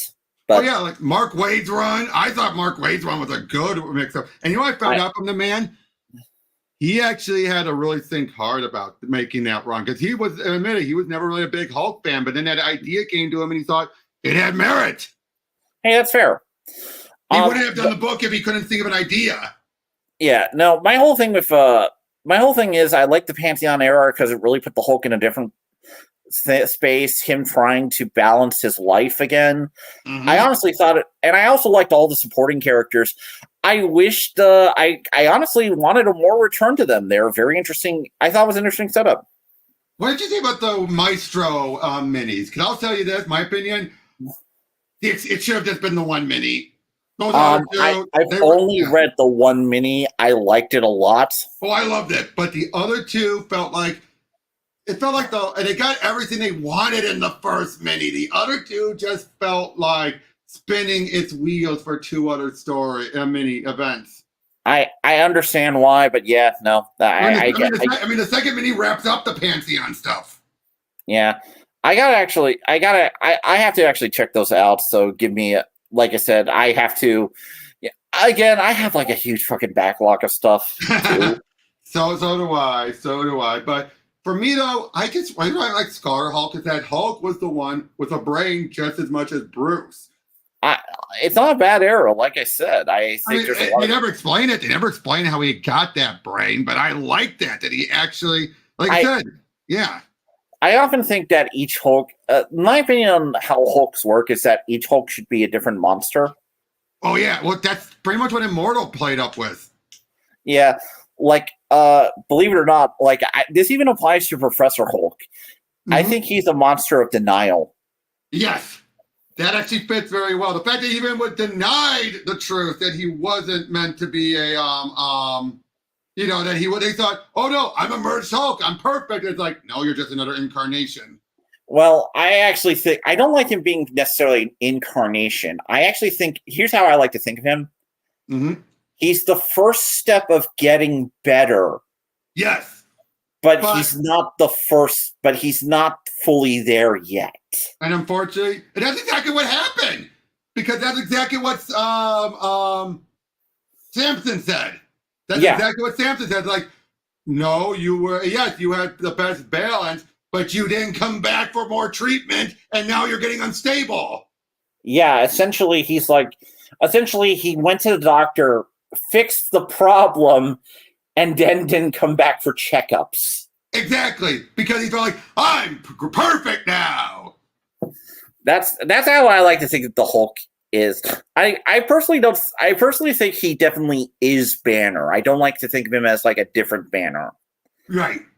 But I think of him like he is Banner's first step of getting better. It's one of the reasons why we actually don't see him in. It's how I think it's the reason like we don't see him in Immortal Hulk. Oh yeah, because he was never a persona in there. Yeah, and I always thought maybe that's implying that he was actually never a persona. Sorry, go ahead. Whatever said was in Paul Jenkins' run was not necessarily the truth. Or maybe he was at that point. Like you said, he's of denial. He denied that even at that point. But by the time of Immortal, he's accepted it, especially after all the crap he's been through. Possibly. Again, there's definitely a way that probably could be retconned easily enough. Oh, Doc Green does not count. Doc Green does not count because that was the Extremis is doing. Yeah, that's a weird one. But if I was going to say, I would say that Doc Green would probably be best classified as an early form of the Maestro. Maestro, yeah. Boy, the Maestro, talk about a great concept, a great handling of an evil future. Yeah, no, like that's how I would put him. Like I said, that's definitely. But yeah, I have to check out the current Hulk book. Like I said, I just have a lot of backlog shit. I understand. It's following more in the lines of Immortal Hulk. Kate, the problem was, Doc Green got finished. Yeah, it did. It did technically get finished. I wouldn't say it got finished the best, but it did get finished. It did. Although I'm so confused. How did he be Doc Green in Ultimate End, but then turn into Savage Hulk? Let's not ask this question. Only Bendis knows, and he doesn't actually know. Yeah, but as I was saying, with Donny Cates' run, the fact that Donny Cates came up with this before Al Ewing even got any further with it, it shows painfully this was done beforehand. I would honestly say, I honestly consider it very. There's some runs writers do where they are clearly have not been checking in with the character for a long time, and so they think their subversions are actually clever. Now the fact it took until Hulk versus Thor, which was the highlight of the Donny Cates run in my eyes, that we finally had him acknowledge Immortal Hulk, but it's just a little brush-up comment. But the Yeah. one that bothers me most is that Immortal Hulk revealed Savage Green Hulk is a child. So what does Cates do? Have Bruce torture him. Yeah, no, here's the thing. I'm of the opinion that the worst types of Bruce Banner storylines are the idea that Bruce Banner is evil. Which is what I like about Pac. Pac raises the question, but he's more of a case of who's the bigger monster. But he does it in a way that shows that, and that's by showing that Bruce can be cold and calculating, but not evil. The whole thing with Bruce you should look at is that what's dangerous about Bruce is that he can make something more dangerous than the Hulk, but he doesn't. Oh, which, can I tell you what's one of my favorite twists in all of Hulk? Was during Original Sin. The reveal that Tony tried to warn him, but Bruce was so egotistical and everything that he ignored it. And Tony's like, I can't tell him. If he figures out that he could have stopped it all, it would break him. So have him hate me because he thinks I caused it. Fine. I love that. That was a great twist. Yeah, no, there's some interesting bits there. That's probably one of the better twists out of Original Sin, because some of those twists were dumb. God, I was talking to a friend who's been reading through Original Sin, and they forgot Silk came from that. Aye! Oh, what does it say about what has been revealed about the Silk show recently? That they were trying, I'm trying to be like, yeah, can we do this do a Silk show without focusing on Silk? Honestly, I don't think we're gonna see any of those live action Spider-Man shows from Sony. Yeah. I feel like right now, one of the things about those shows, and what I'm thinking here is because I don't think Sony actually has the rights to do them, and I think this is just power play shit. Agreed to make sure that. But hey, what other thing? If people don't know what I'm talking about, literally, it's been said a couple years ago when Sony was negotiating rights for Spider-Man, they gave up his TV rights because of Spectacular Spider-Man. Maybe that has more to do with animation, but who knows?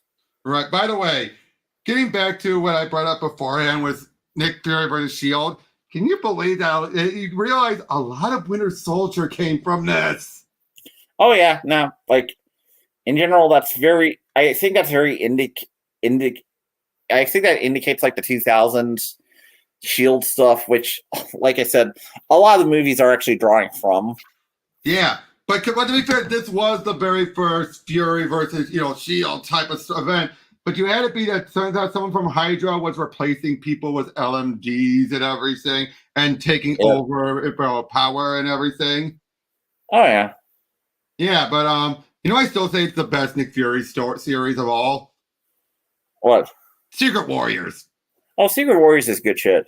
That is still one of my favorite Marvel runs. For a short, it's nice, self-contained, tells a complete story. Oh yeah. And the funny thing about it is, Bendis gets credit for the first arc, but most of it was Hickman. Majority of it was Hickman. Oh yeah.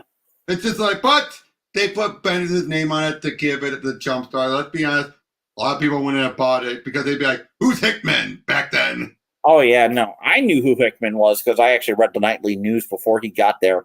But not many people did. So I'm very sure that was an inspired choice. I know. That's why I'm better than everyone else. Yeah.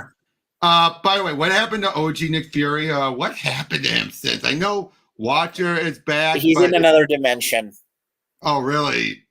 So I'm going to talk about this, but one of the big problems with Sam Jackson, Nick Fury in general for Marvel, he's just doesn't have the same sauce as OG Nick Fury. No, doesn't have the history or anything. And Marvel's trying, and good on them. I good try. And I've talked about this. One of the things about it is that whenever I talk about Sam Jackson, Nick Fury, and the various attempts, Marvel hasn't given him a moment that made him really cool in the reader's eyes. And they've been trying. They didn't assume he's Fury and he's Sam Jackson. We don't need to do. But it's like, no. He doesn't have enough going on. And here's the thing. I think one of the problems Shield's been under is that when basically during the 2000s, when 9/11 happened, we got into this darker Shield. We got into like born spy stuff with Shield. Mm-hmm. And I think a lot of writers and various readers got tired of it. Yeah. And the truth is that I honestly think that they should be going back to more 60s fun spy shenanigans Nick Fury again. Agree. Oh, by the way, somebody just realized about Secret Warriors. Secret Warriors pretty much proved so much that Hickman will build up stuff, and then other writers, usually Bendis, but other writers, will just completely undo it all right afterwards. Yeah, that's the whole thing. Like he set up a new Shield with Quake, Daisy in charge. Oh, another writer just. Honestly, the big problem with Nick Fury Jr. is, he's boring. Honestly, and here's the thing. One of the big problems with him is that he's one of those characters they keep trying to make happen, but the original Nick Fury has the Jim Steranko run. It's genuinely considered an artistic high in comics. Yes. And again, he also has with Secret Warriors again. When you have artistic highs in comics, it makes those characters harder to get rid of. No matter how hard they try. And Nick Fury is also one of those cases of he's not a protagonist character. He's a supporting character. So, they did. James Robinson had a Nick Fury book where they definitely tried to bring in the Jim Steranko influence, which is probably one of the better ideas. It's probably Nick Fury Jr.'s best work overall. I would say his introduction wasn't that bad, although I hated it how they had him kill off one of the remaining bad guy threats from Secret Warriors. It's like, really? Yeah. No, the big thing with Nick Fury is that they tried to jettison all the Shield stuff and tried to MCU it up, but then that didn't really take off in comics. No, I would say one thing I did like when they introduced him, they did not have him take over Shield because that would be stupid. Even they knew. No, they were very smart on that. I think the big problem is just that they haven't found a good storyline for the character. They think that him just being Sam Jackson is enough. When I honestly think that the big thing should be, And why have to make Coulson a villain? Why do they have to villainize him? Yeah. That was one of the dumbest things. Not the... boy, can I say one thing about Jason Aaron? What does it say when you have not one but two writers on their own books do everything they can to undo what he did in Avengers? What does that tell you about where he stood at Marvel at the time? Not very good. Yeah, because you have both Cates and Ewing it's basically saying don't read what's going on over there.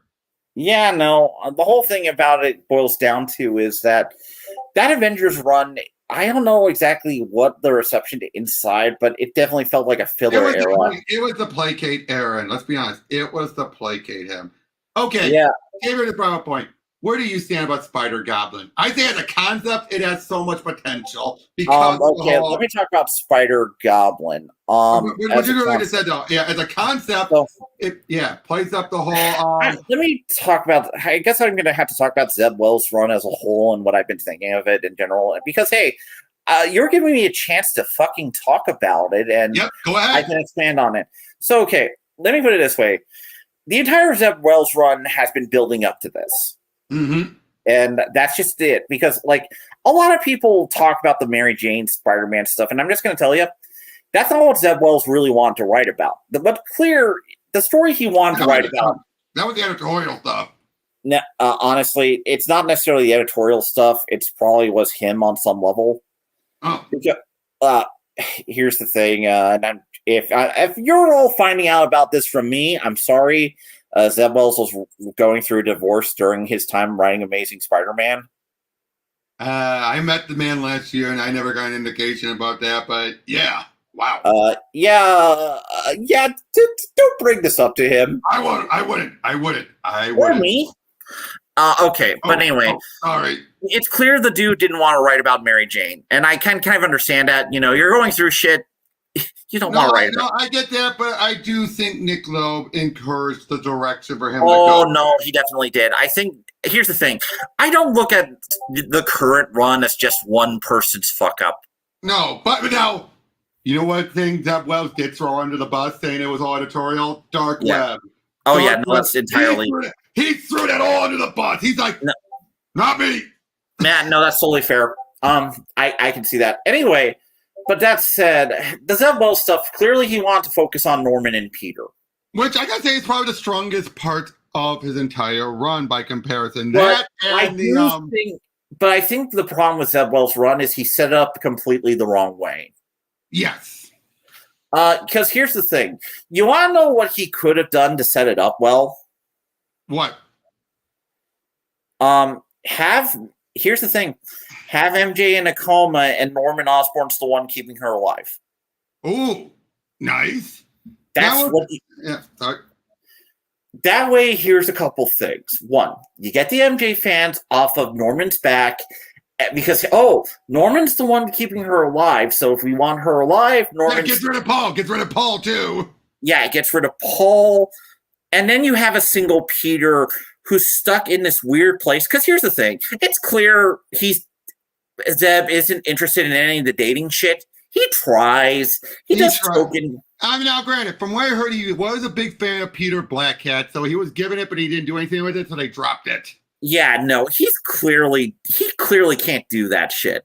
So the setup really should have just been single Peter, who with MJ in a coma, Norman's the one keeping her alive, so Peter works for Norman, and that's how you get that relationship going. Exactly.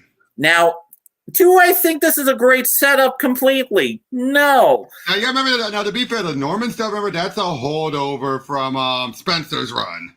Honestly, as much as I could consider it a holdover, it definitely seems like something editorial pushed because it keeps Norman in the books. True, but I gotta say, though, that was a ball I would have wanted to have, wouldn't you, to have a Norman that's actually been purified? Yes, I would love Peter to save his daughter from Mephisto, but I'm working. But I'm thinking about wait. Tavia, I get it, dude. Tavia's notoriously one of those guys who think. I'll be honest. I like the guy, Tavia. I like you, but bringing Mayday is not going to just fix all the problems. Well, it's not just fixing all the problems. I'm thinking about this. I know. Okay, if I had to write this shit, what things would I do to mitigate the bad shit? Mm-hmm. So, but again, okay. But that said, no, the run is clear. Was clear. Here's the thing. It's still not the worst Spider-Man one. It's still not one of the worst. It's still one of the worst. The big problem with like it is that they're still kind of operating under. Because a lot of One More Day and Brand New Day are learning the wrong lessons. Yep. About Spider-Man. And the creators, here's the thing.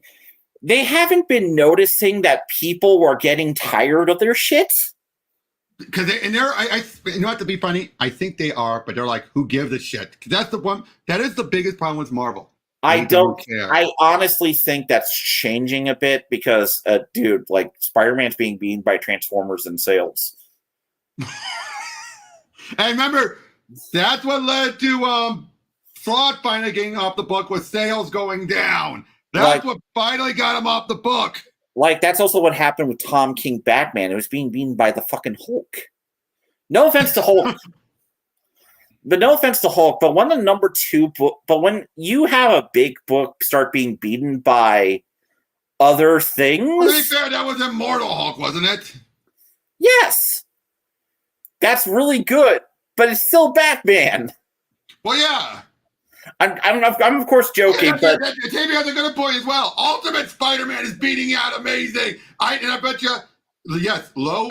Ultimate Spider-Man is getting 6 printings for issue 1 alone. I'll say this: I think Lowe was expecting it to bomb. I think Lowe truly thought it wasn't going to do as well, and now because you can tell there was a mocking tone. There was such mocking condescension. I think Nick Lowe wants to play the playful editor a bit, and he's terrible at it. I honestly do get the feeling he expected it not to do that well, or at least as well as it's doing, because now he's like, shit. Well, here's the thing. I imagine a bunch of the creatives right now at the Spider-Man office are just not in the best shape, because like the past couple panels with them have been terrible. Right. They've been having to do a lot of adjustments, and I imagine that's just going to get very weird as time goes on. Yep. A quick question: where do you stand on? Have you read JMS's Cap? Yes, I've read a couple issues. What have you thought of it? Yeah, I like it too. Is it the greatest Cap run? No, but I've honestly read much worse, and I've also read Coach's run. Like, I've read Chuck Austin's Captain America. If I remember right, wasn't that one of his better works? No. Wait, which was the one he did? It was during Marvel Knights. Oh no! This wasn't the him being on ice. It turned out he was never on ice. Yes. I take it back. That was one of the worst Cap. And funny enough, it was a precursor to the Winter Soldier. Both that and Heroes Reborn Cap were precursors to Winter Soldier. Listen, we all know that. Listen, I'm just saying that was like, I've read worse Cap runs. I think that one of the big problems, here's the thing, it's also a good Cap run so far for me because it's not purely disappointed in America, Captain America. Because definitely, I love that. And yep, sorry. Here's the thing, I don't actually mind it. Captain America should be disappointed in America sometimes. That's perfectly fine. Sometimes, yes, but the whole time. But writers should vary it up run from run. You don't have to have that always be a thing. And that was one of the worst parts of Coates' run. You could so tell he's like, Cap should be ashamed of everything. I don't like just pure sad Captain America. I'm disappointed in people all the time. It's one of those things it's good on occasion. It's good to remind you, but it should not be the only story of Cap you should get. Right. Because a lot of people don't get sometimes where I come from on comics. Mm-hmm. You need to you have to have variations in runs. Like, this is controversial, but I think Mark Waid's Daredevil was a needed. It should not be what Daredevil is all the time. Mm-hmm. But a happy run every so often with the character is probably good. Right. And I think about this with every character. Like, if you're going to keep them going, vary up the runs and tone on occasion. Quick question. You know something I just found out at the comic convention that totally shocked me? What? I did not know John Ridley has been writing comics longer than we've saw it. Oh, yeah. No, I remember John Ridley. The American Way. I'm like, wait, he did that? Yeah. What happened to him since then? Honestly, I think, John's just been one of those characters there are certain writers who've been around a long time, but you just never hear about them because they don't pick it up in fan circles. John tended to write more for very smaller titles. Right. And other things. And honestly, the book I'm shocked never got a lot of buzz was his Batman stuff. Probably because of how much he was derailing the Foxes. Look. I'm not going to defend his run here. I'm just shocked that a lot of people don't realize there was a Black Batman book running around for a couple years. Probably because he didn't make it memorable. Look, I'm not saying anything, but with Twitter being what it is, you would think it would come up like with Miles Morales shit. Which, to be fair, that's why I'm at least, or the very least, Val Zod or Calvin Ellis. Yeah, again, I'm not going to talk strictly here on Miles stuff because Miles is his own can of worms of a character. No, I don't want to get there either. Because here's the thing, I do like the character, but if you criticize him a little sometimes, it can be weird. don't get me started on the idiots who just bomb you with that stuff. Yeah, no. Like again, I'm. Here's the thing. I actually like Miles and think he has some good stuff here and there. Do I like all his powers? No. No. But I actually think he's fine and can be a lot better. It's just one of those things of just like, yeah, like any character. I just don't think he's the best Spider-Man-like character they have. Mm-hmm. And that's just it. So anyway. Right. But yeah, no, I'm just shocked Jace Fox isn't talked about much. It's just one of those weird things. But yeah, John Ridley has been working in comics. I actually have both American Way runs. I actually like that comic. Okay. Take out a different question. Yes. Absolute Power. I actually feel it's finally good to see someone accumulate all of what Amanda Waller has been doing. I need to read that one because, again, backlog of shit. Well, no, it hasn't even started yet. Okay. I saw it started, so I was like, no. House of Brainiac is first. We had the free comic book day book, but it's accumulating so much of basically Waller's finally getting all the power and resources to do what she's wanted. Okay. I am questionable of it because I'm really afraid of evil Amanda Waller stories as a general rule because I feel like that could easily go into... Yeah. Because listen, I like when Amanda is a complicated character, you know? And they're still keeping her complicated here. I hope so. I really do. It's just one of those things you just like... Mm-hmm. I also just don't... Because again, I'm also a Maxwell Lord fan, and I hated what they did with him to some extent, just because I think making him an evil villain was a terrible idea. No matter how much they try to justify it. Yeah, no, and I just hope that Amanda Waller, because I feel like with these gray morality characters that they created in the 80s, they've kind of went too far on, them being evil when they really should be just questionable. Agreed. So I'm going to be checking this out, but understand I'm like, Right. I hear you, but I'm still interested by it still. That where it's going. Yeah, no, I'm gonna look into it. Yep. And as like I said, one of the best Amanda Waller books though had to be one of the Black Label books, the Waller versus Wildstorm. I gotta check that one out at some point too. Yeah, because it's basically set. It's written like a 70s or 80s political thriller. Oh, by the way, apparently Phil Kennedy Johnson's run on Green Lantern War Journal is only 12 issues. I hope that wasn't because of sales. I really hope. Nah, I don't know. DC has been in a very weird place recently.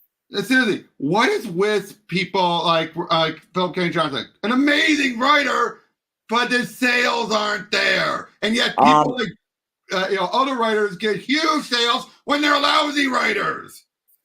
Honestly, some writers just end up being very cult classic, and that just happens. It feels like it's because those who are shit writers do the stuff that get the most outrage, which gets the most buzz, which gets the most people wanting to buy it just to see either the hate buy it or whatever. It's also, I feel like the thing is that a lot of these comics aren't usually produced well or people don't look at them as like a good first appearance. Like I honestly think his Warworld Saga books as a whole are very good Superman introduction to comics. Yep. Hold on, Tavia, you do know Tomasi is now going to be exclusive at Ghost Machine, right? It's natural that was going to be 6 issues. Yeah, no, Ghost Machine's going to be a weird project, honestly. I'm going to see how that goes. That's the one thing. It should be a bigger thing. It should be huge. And yet it's existing. Well, I feel like, welcome to the Image Lifeline, as I call it. So Image has what I like to call boom periods and quiet periods. Right. So it's like this. Image produced a new comic everyone loves and is reading it monthly. Then something happens. Then People forget about Image for a couple of years until a new book. It happens so often. It's a unique thing. So like, you get the first era of Image, and you get the mid '90s. No one talks about. Then Invincible happens, and The Walking Dead, and Powers with Brian Michael Bendis, and it's like good for a while. Then people stop talking about it. Then you get Saga, and now we're into post Saga quiet times. Right. Welcome to life. Yeah. No. Like, oh god, I actually don't know what's being like. I know Ghost Machine is being published. I have to actually look. Oh, actually, you know what? The South Park, I just realized. You want to know what the big thing talking about at Image right now? It's the Energon universe. Yeah. That's what's saving Image. The licensed comics. Well, to be honest, they got the right creators involved. No. They're doing good. They're very good. I just love the irony. I agree. And yet it's also they snatched what was original lifeblood of IDW. IDW is just over there drowning all the time. Turtles and Power Rangers Boom. Turtles, and I think to an extent Godzilla are the only things keeping it. No. It's Turtles and Sonic that is saving them. And Godzilla. Godzilla's just over there being like, I'm just happy to be here. No. Come on. They had a miniseries. Here they be dragons in medieval time. I don't doubt it. It's just Godzilla doesn't have like a consistent ongoing compared to the other two. But they haven't done an ongoing since that one that actually beat out Marvel's run by one issue. I know. I'm just saying. True, but still. But at least I think IDW is going to. I don't think they're going to get shut down anytime soon. I think they're. Apparently are putting books in the store, so we'll see what happens. But right now they're not. Let's just say they're not healthy. Oh, okay. Last Ronin kept it afloat. Yeah, Last Ronin being there, it's like, hey guys, I'm your Dark Knight Returns book. You can always keep in print. That and getting the video game and all that stuff. I have a feeling that once it became a big hit and then they got the video game off, they're like, yes, please. I'll say this with Hero. The problem with these sub brands on Image like Ghost Machine and Massiveverse is that they're too small endeavors for what they promise. I get what you mean, but also we're gonna have to see how many years they build up. I think Ghost Machine is going to end up much better than any of those stupid Substack deals. Yeah, no, the Substack deals are probably bad. I was actually subscribed to Bendis' Substack so I could spy on him. But I still find it funny. Remember how the people were so worried that Substack was going to be the next big thing, and now most of those books are being done at Image? Yeah.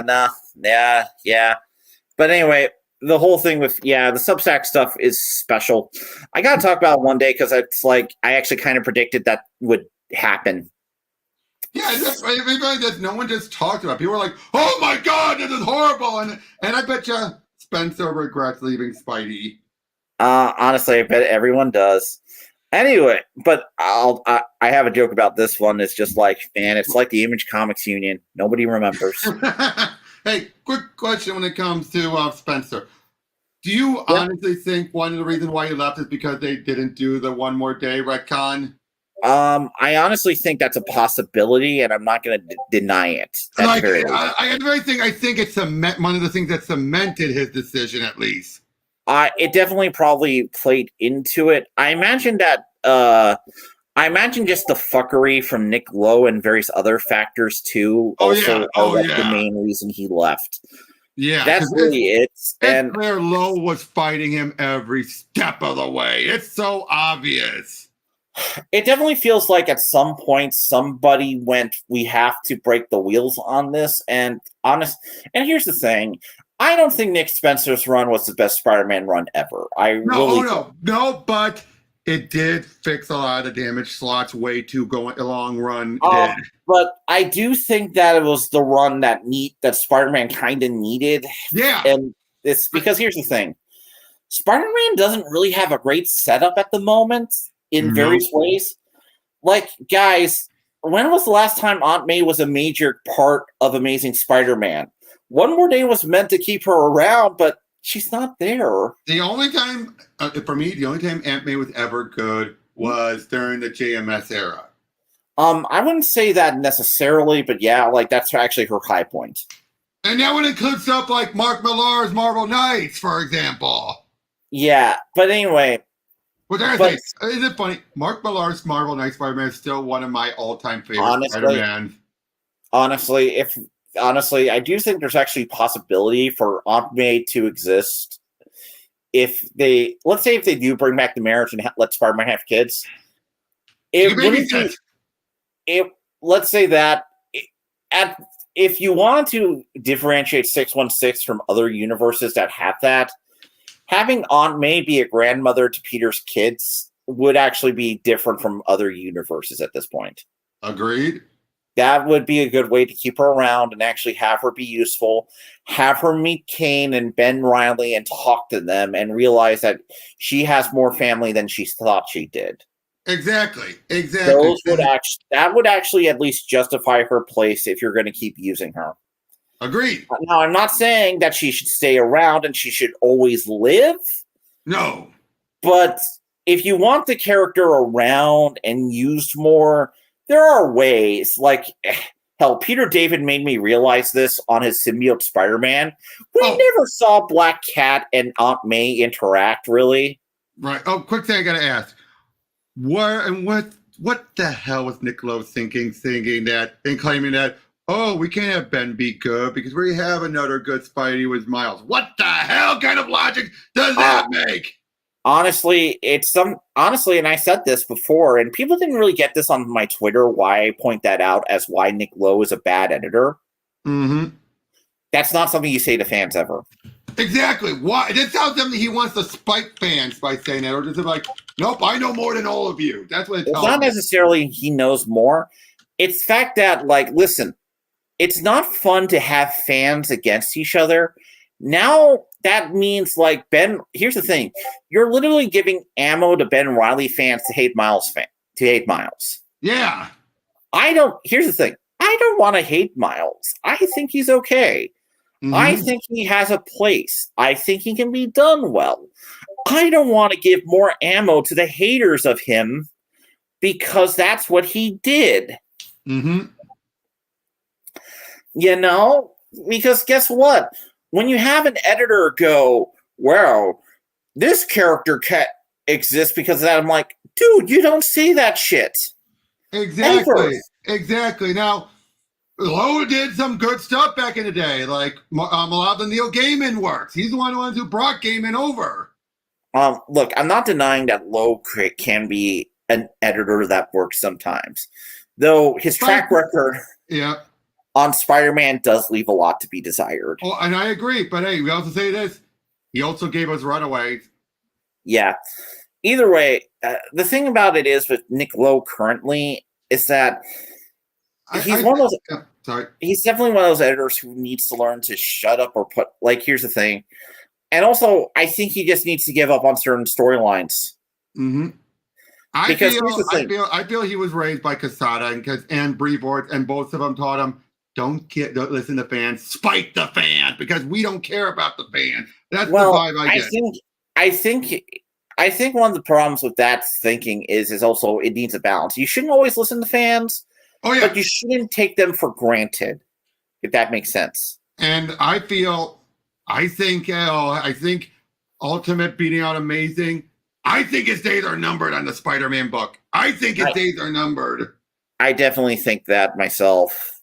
I think his statements and everything, how much has hurt the book. I think to him, here's the thing. I think Zeb Wells was mostly, yes, he did his own ideas, but I think this is the most we've ever seen an editorial-driven book with Spidey, because even with Slott probably still pushed back at him. I think Zeb was one of those writers who was like a yes man for him. Yeah. And I think this is more showing just how out of touch Lowe is. And I think the fact is that his fingers are so over this book more than any of the other runs. I think this is proving why, and no one is dumb about it. Honestly, it was kind of weird because, so I don't know if you saw this bit, but I was built, so for Hanukkah and Christmas, Yeah. I ended up with a gift from my folks, a Spider-Man art piece, a Lego art piece. Mm-hmm. Yes, if you guys want to look at it, just look up Spider-Man Lego art piece. It's a really cool piece. All right. Anyway, for it came with a podcast you could listen to. Oh boy. Oh, and it had Nick Lowe and Tom Brevoort on it, talking about the current Amazing Spider-Man run. Oh my! Let me guess. It proves what I just said, that he's a student of Brevoort. Oh, very much so. And also, dude, the way he talked about and praised how Zeb Wells was able to write a Peter Parker who was nervous about asking out Black Cat. Why would he be nervous? The two fucked in the past. Yes. Why would he be nervous? Those two had sex before. Why would he be nervous? You're not wrong. Yes. If you actually, by the way, if you want to look it up, you can actually listen to the podcast yourself. It's on Lego's website. Nope. I am not going to listen to that trash. But what is it? Why did they also say that Brevoort had to openly admit we dropped Krakoa because we were ordered to? It makes sense. It makes sense to me because he's probably getting a lot of shit. Yeah, but I think he also did it because he was probably hoping for. I don't think Brevoort was expecting backlash from the Krakoa fans, but probably didn't expect to get celebration. Honestly, I think the big thing about it is Krakoa. I've described it like this: it's a modern day Clone Saga, for better or worse. Except, unlike Clone Saga, it at least had a good start. No, Clone Saga had a good start according to Clone Saga is debated. I will say this: it didn't have a John Hickman start. Tavia, Disney and Kevin Feige pretty much ordered it. I'm not shocked because, again, X-Men is probably going to go into more classic directions, and that's just going to happen. So, right. Which, also, that's a good thing if you ask me. That's a good thing if you ask me. It's probably going to... We'll see what happens. And I don't think Krakoa is going to go away permanently. I imagine writers will keep little chunks of it around. I highly doubt, at least for the first two seasons, that X-Men... even by second season... I don't think 97 is going to do it. I think maybe by season 3. So I'll tell you this, Hero. My hope with Ultimate Spider-Man and crossovers. If it does crossovers, it'll just be limited to Ultimate crossover books and not with main Marvel content. So I'm expecting an Ultimate Black Panther or Spider-Man or Ultimates team up, but not main 616, hopefully. Here's a question for you. Have you heard the rumor that Scott Snyder's coming up with a Ultimate DC stuff that's going to run parallel? I'm going to talk about this privately with you. Okay. That's fine. This is one of those things of I know too much. Okay. Perfectly fine. We don't have to go further with that then. And don't worry, I will not blab that. Sorry, guys, I'm not going to blab to anyone else. I keep things confidential. Sorry. This is one of those cases of I can talk about it, but I'd rather not have it on record. Gotcha. Completely understandable. But yeah, I'm actually that's funny enough. I was going to start wrapping things up anyway. So thanks for joining me, Exalted. It's great talking with you. Just really shooting this shit. Yeah, we jumped around. That's the point of it, but. It's always nice to talk to someone who's more level-headed and sane. Yeah, like I said, I would be willing to talk about it, but I'll talk about it in a couple months once books get revealed. Okay. All right. But yeah, we can talk about this afterwards, after when we sign off. But yes, again, thank you for joining in on this, man. It's nice to talk with you. Yeah. Nice, and I'm going to try and get more people on. Like I said before, I hope I could get some the creators I met at the Comic-Con, including maybe Tom King. Have fun with that. I hope I can get him on. I think it's more likely now that he's clearly not exclusive at DC anymore. I think that's more likely. Hey, cool. That's going to be fun. But yeah, thank you guys for joining in, and we'll see you all on the next one. have a good one, and thank you for listening to me talk about various comics. Mhm. As always, I'm at Twitter.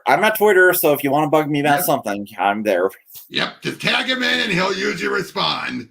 Take Yeah. care, guys. Yep.